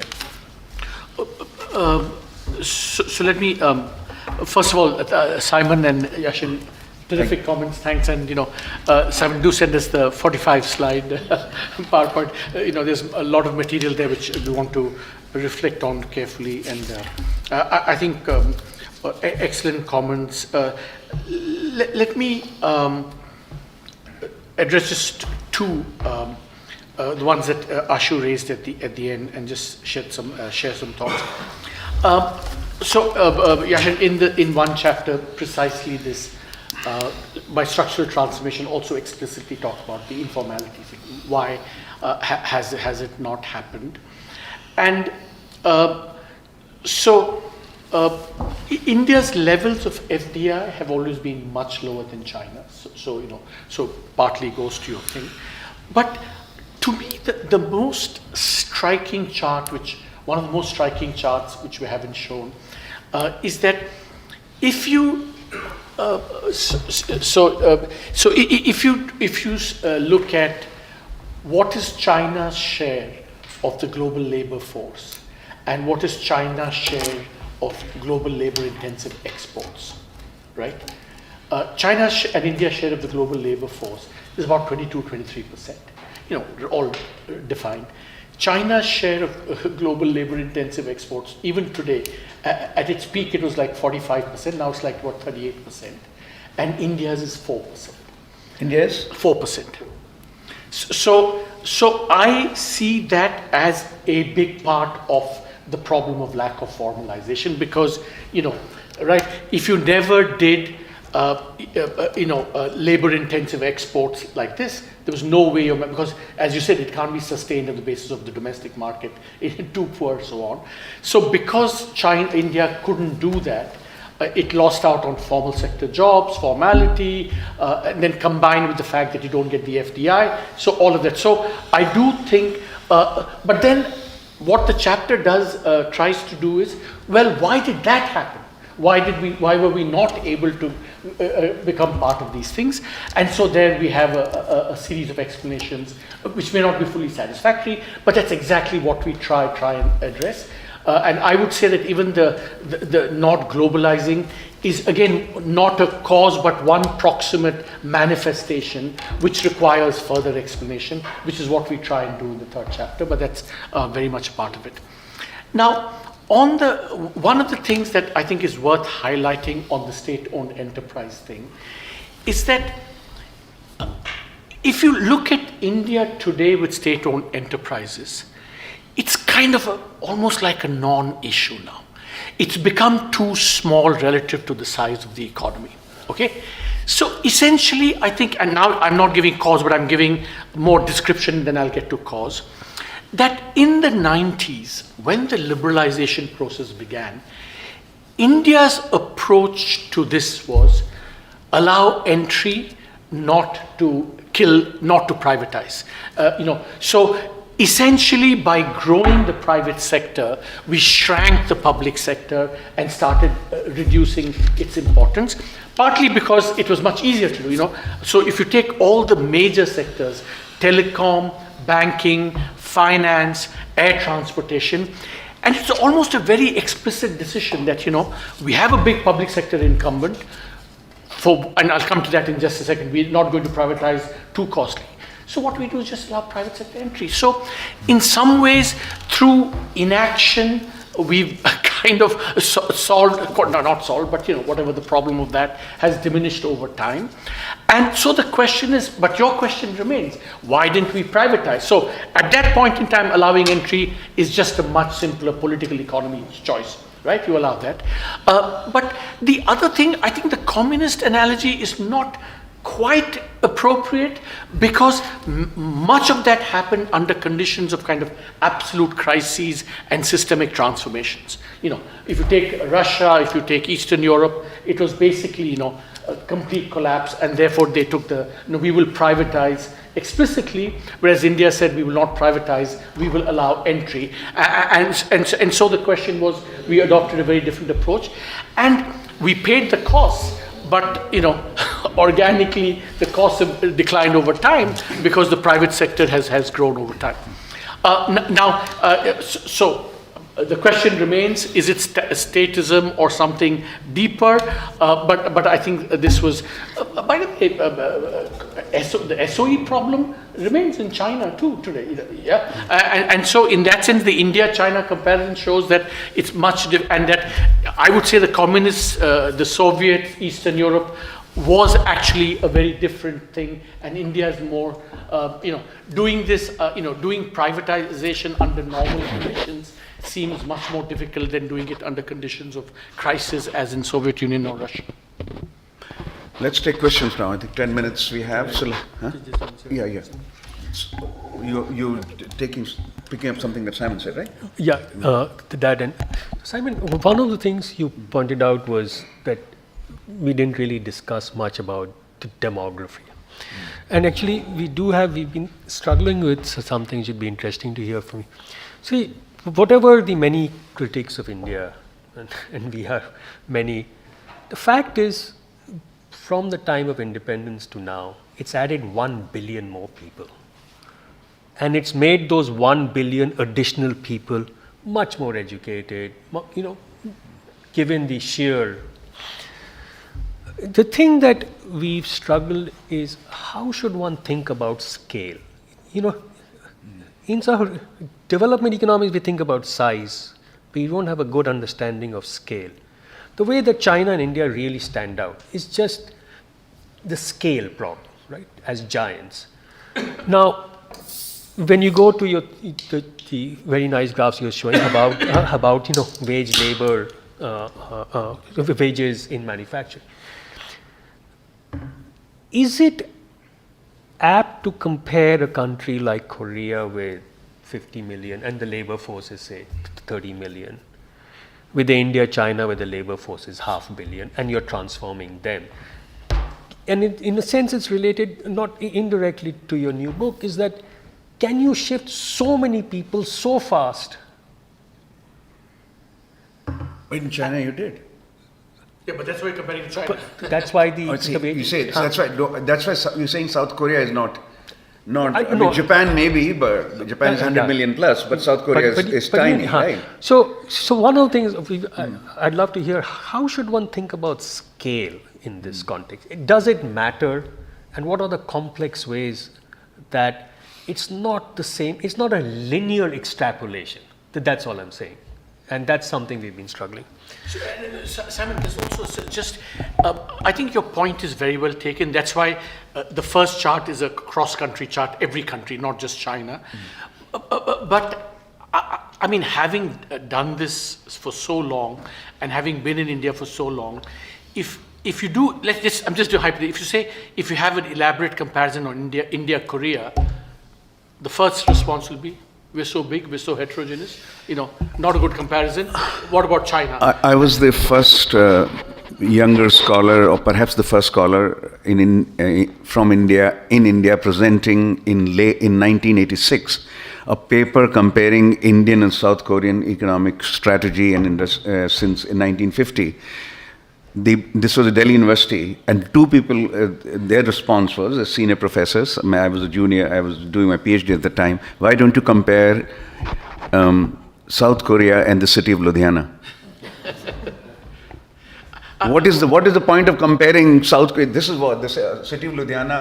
Actually, that was also not right in some ways, but you see the point, the metaphor, huh? In addition to quantitative scale, there's qualitative scale, if I could put it that way. Yeah. Homogeneity of Korea as a society. Yeah, there are two things they would say, exactly. One is scale, the other is homogeneity. Yeah, that's on both scores they would say that, exactly. Yeah. So I'm not saying, therefore, that I do think we should reflect some of that, of aspirational stuff in what you said, but, How much time do development economists spend on Japan today? Or on a history of Europe? I mean, different societies, different scales, I understand, but I think you're top coding, you're setting your aspirations too low, guys, honestly. Setting expectations? I'm saying their aspirations for India are being set too low by the framing of this comparison, which is a pretty serious matter. Okay, let's take questions. I think we'll go on till 4:10 or so. Okay, are we allowed to? There is no other meeting here. Okay, let's go on to, because several hands are up. So let's, Ashish raised his hand first, then Patrick, and then Gautam. And let's take, rather than responding individually, let's just get the question. Yeah. Ashish. I have an epistemological question. Epistemological question, okay. The question that you both spoke about the corrupted nature of the data or the adulterated nature of data, especially now in the context of Modi's time. And I'm trying to even, in a way, you spoke about how World Bank was also kind of fudging data, probably of some kind. So I'm just curious, as political scientists, political economists, when the data world is slippery, how are you making such epistemological claims? And this is a meta question, not very specific. Okay. Like, how are you making such epistemological claims, especially in the context that the claims that you make seems to be so formidably objective? So I'm just trying to, this is just a kind of meta question. Okay, so when the data is slippery, how do you handle that is would be another way to reformulate that. Patrick.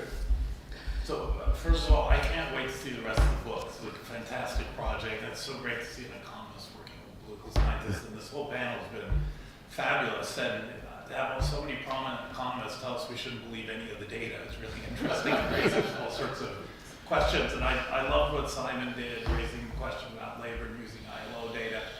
But when I think of the India-China comparison, in particular manufacturing, and speaking to some of the data that you guys have pulled together, for me, one of the measures of growth is a little tricky. Obviously, of course, we care about growth, but when you look at the way China scales up through the value chain, that's what's so stunning, right? I mean, whether it's solar panels or windmills or EVs, right now they can't export all their EVs because they haven't built enough ships to export all the EVs they have, right? Not to mention the others are blocking. That too, the US is. And that's still, and this comes back to this question of, even if the growth levels are not maybe as far apart as we think they are, the productive capacities, the capacity to get large quantities of shit onto the global market and scale up through the value is still, and I do think this comes back to the labor question, this fundamental structural problem of the size of the informal set of workers who are just kind of outside of the formal capitalist economy, and where the economic logic is still, to use that old Marxist tech terminology, it's still labor squeezing as opposed to investing in the enhanced productive capacity of labor, right? And it strikes me that's the big structural transformations. I'd love to hear you say a little bit more about why that hasn't happened. And then, since the state features so centrally in these explanations, it does strike me that the Indian state, and here I have to, a little shout out to Pranav, because I don't think it's a statist theory. I mean, his classic book, the political economy book, it's a state capture theory. You have three dominant factions that have captured the state are using it to distribute rents, etc. And what's striking in comparison to East Asia is that the Indian state lacks relative autonomy. You know, politicians, I mean, there is a Weberian bureaucracy, there's tremendous capacity, there's tremendous ability, but the ability of the bureaucracy to actually make and implement decisions independently of day-to-day particularistic interests is nowhere near as distant or as autonomous as it is in East Asia. And it's not just because it's a democracy. There are lots of democracies where states have a lot of autonomy. Northern Europe would be a good example, right? And then finally, in terms of comparisons, I have to mention Brazil, because Brazil starts out a lot like India, and it has the same sort of colonial legacies, deep hierarchical inequalities, tremendous violence on top of it, passes through a period of authoritarianism. And yet in the last 20 years, the size of the informal sector in Brazil has come down dramatically.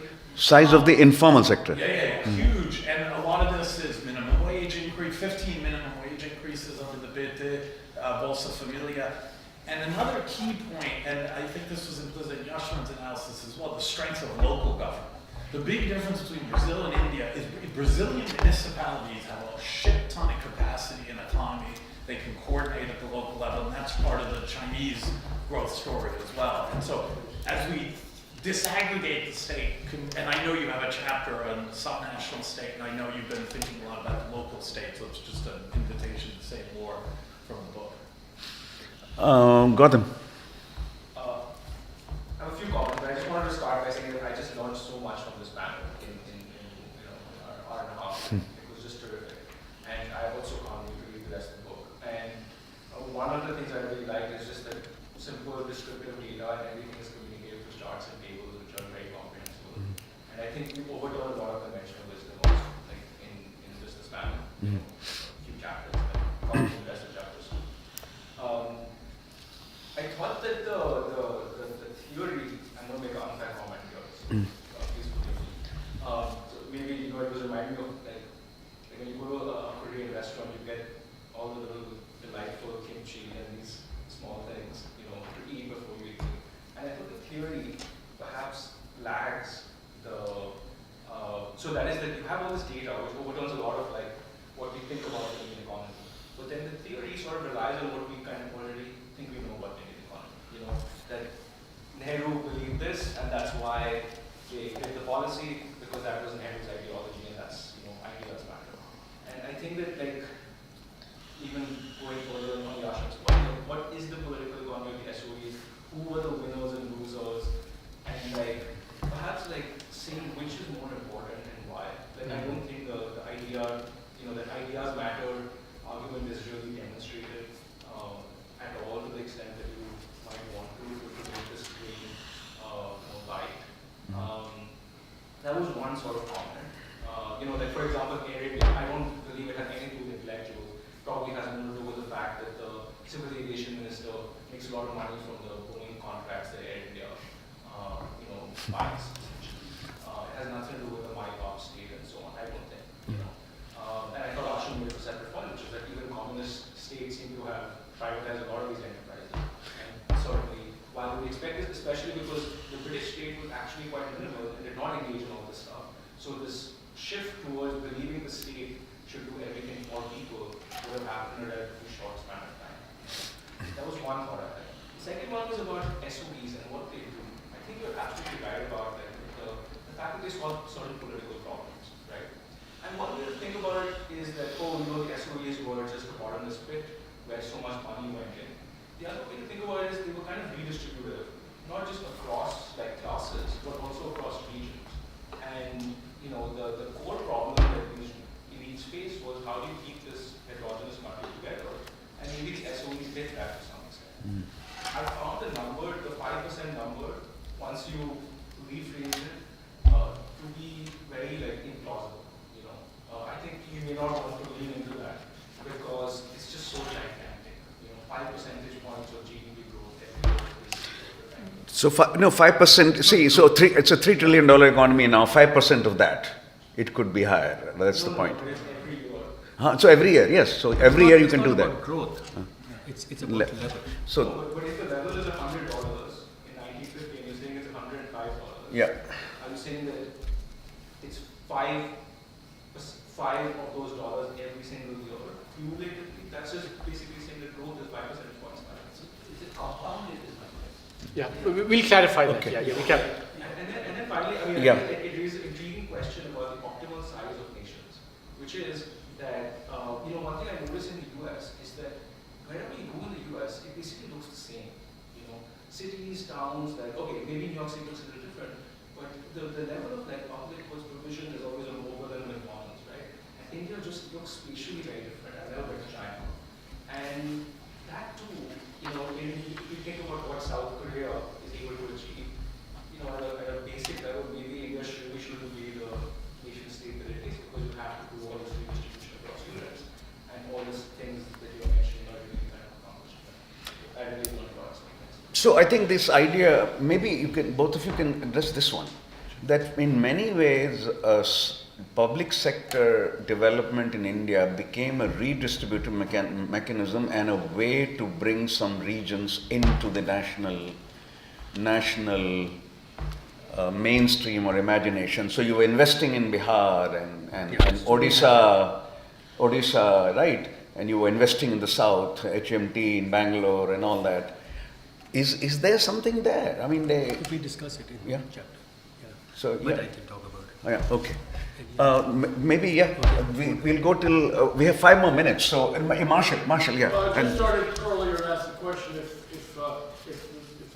India has leapfrogged, I don't know if it's the right analogy. If India has leapfrogged manufacturing, what's next? Is the frog dead? Does it leap from here? But it's another way of asking it is much more directly is what Yasheng has said, which is, why does it keep going on like this? Why is there not at some point a real change in the course of the Indian economy? Why not more manufacturing? Why not more manufacturing? Why not more? Why not more formal sector? Why not more formalization? Why not more globalization? Why not more exports? Why not more? Okay. Okay. Last one. So just a few. So Ashish, in response to yours, we've tried in every case to go beyond just the GDP numbers. So when you're doing human capital, you use the NFHS over infrastructure. Is sort of a more reliable, highways, roads, bridges. So we've done an interesting thing looking at state building through bridge building, where we constructed a database over 100 years of all major bridges built across Indian rivers. There are different definitions. And you can really see just an exponential change after the 90s, especially last quarters. This is not about BJP or Congress, it's just a general trend. So there are ways in which you cannot obviously get around that problem, but hopefully with the supplemental information, you can see if there are some completely major differences or if it's broadly consistent. That's sort of, because these are the official numbers, we cannot reinvent. So that's a...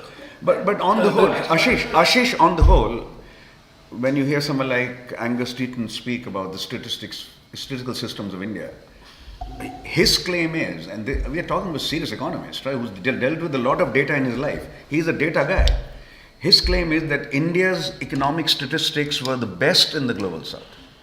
Not infallible, no, but the best in the global. Nothing was as good as India's statistical systems. Till about and the nowhere. 90s, yeah. Until How about the 90s? Yes, this was the argument. Now I think what he would say now about the data, if Arvind is making, anyway, that's the thing.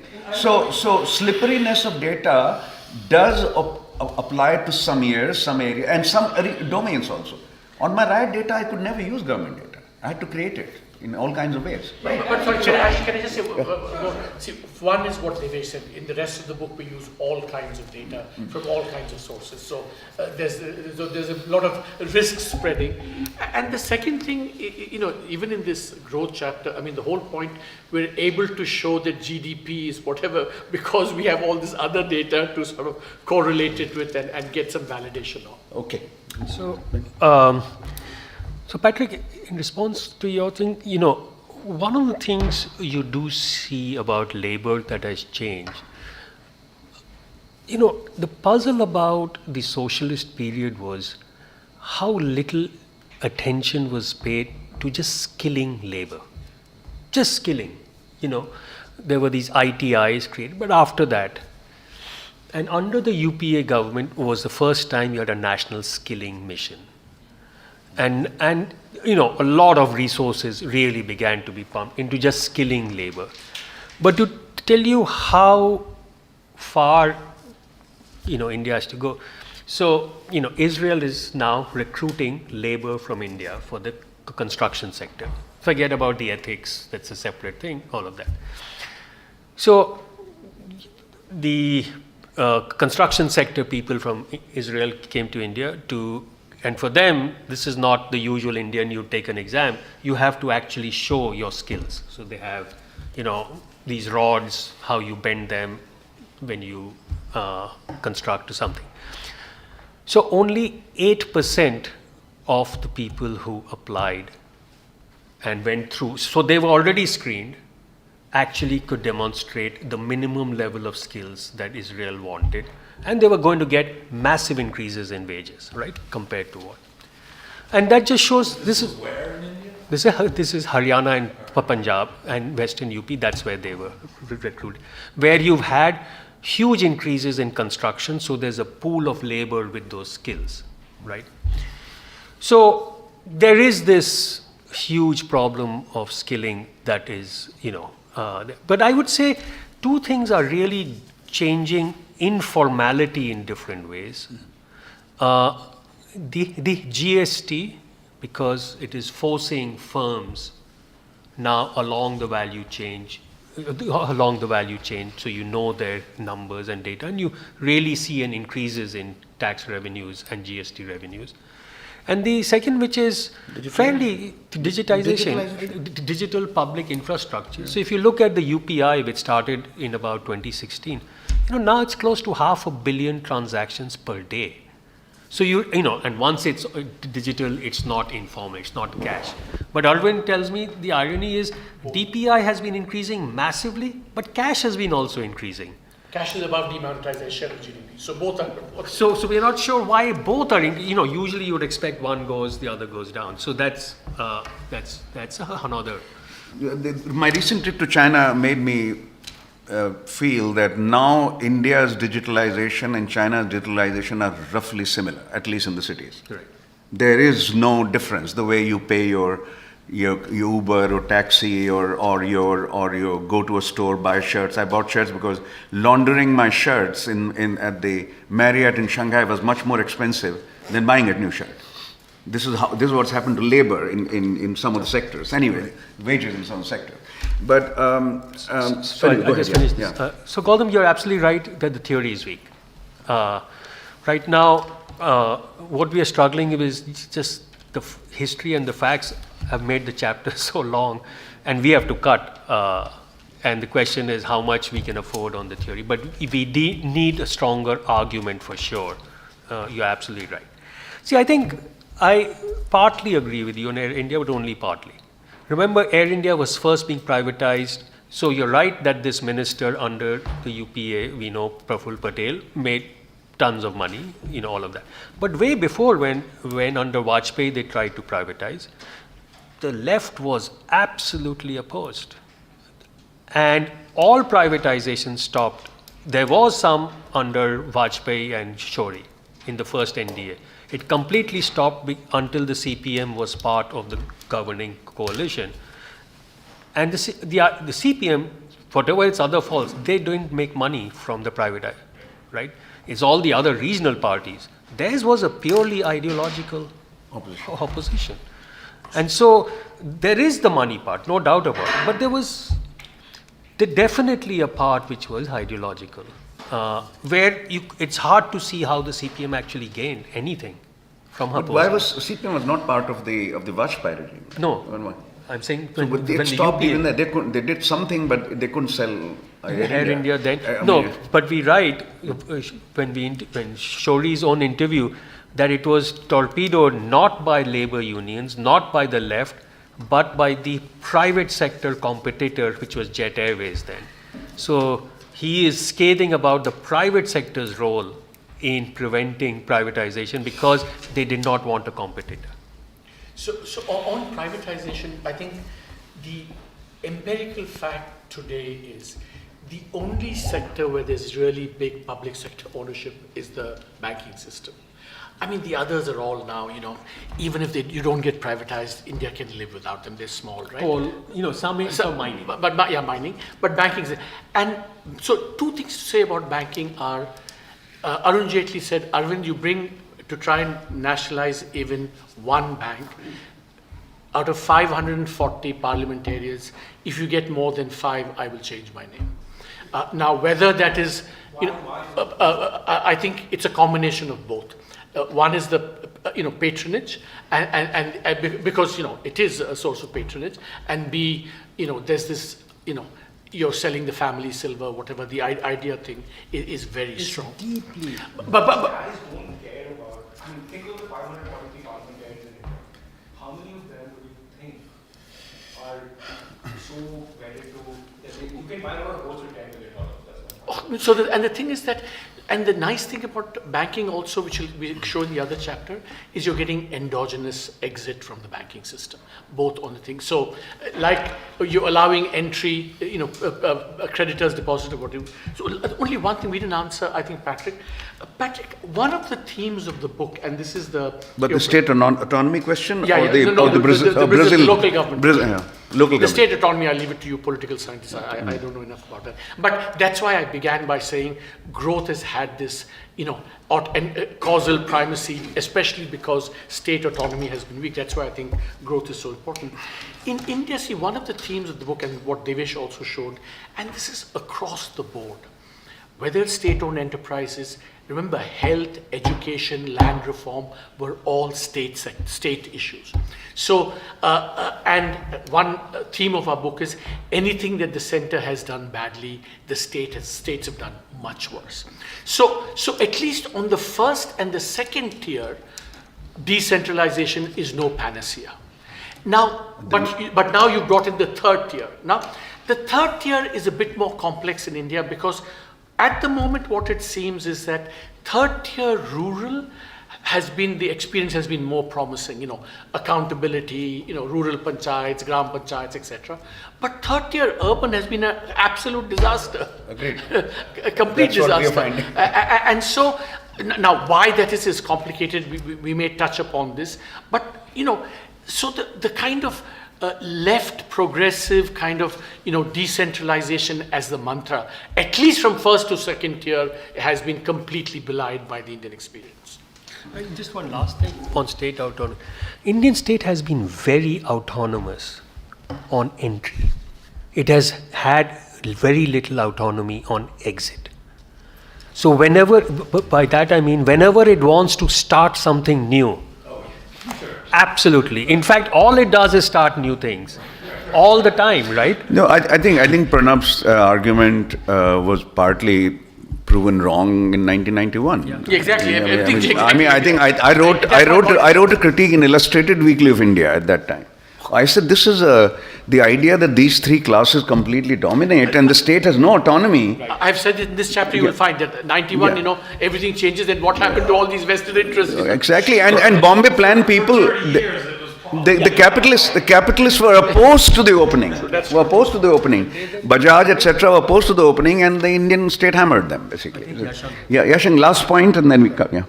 So this discussion is interesting in part because I think I was struck by the fact that in Indian economic policy making, in Indian politics, there is so much debate almost about every issue, right? So you refer to Indian democracy as a precocious democracy. So one factor probably is democracy or democracy and more debate. But if you look at East Asia, right, so we never debated about these issues. We just went ahead and began to do these things. And I think there's a learning aspect, right? So Korea explicitly modeled itself after Japan. So there's no debate. Look at Japan, They develop auto industry, steel industry. We do exactly the same thing. They have MITI. We created something similar to MITI. Right? So even though they didn't say they copied Japan, they copied Japan. China copied Korea, China copied. So in India, I think the country is so unique from almost everybody else. It's a little bit like America in 1776, right? So essentially it's a country that has to be born on the basis of debate. But that has a cost, right? Which is that you don't make decisions and you can't scale. And why do we keep debating about privatization? Why do we keep debating about export-oriented strategy? All of that has been settled. Let's just do it. Just Nike. do it, right? So, I mean, this But is you'll be my glad kind that's, of very, that's the Modi Modi, government's yeah, thing. that's Modi. That's what Modi. yeah, no so debate, just do it. I think there's something to that, right? So it's kind of an engineering approach, right? The answers are already there, the solutions are there, everything else is about implementation. I never get the sense that India as a whole has reached that stage, right? No. Almost Everything has to be debated. And then restart the conversation. Okay, we should. Then I think we have to go now. We can continue the conversation outside over the reception. We have gone 20 minutes over, and let's. Huh? We'll do it outside. Yeah. Let's Marshall, do we'll come that. back Time to thank Arvind, Devesh, Simon, and Yasheng for a terrific. And please ask whatever questions remain.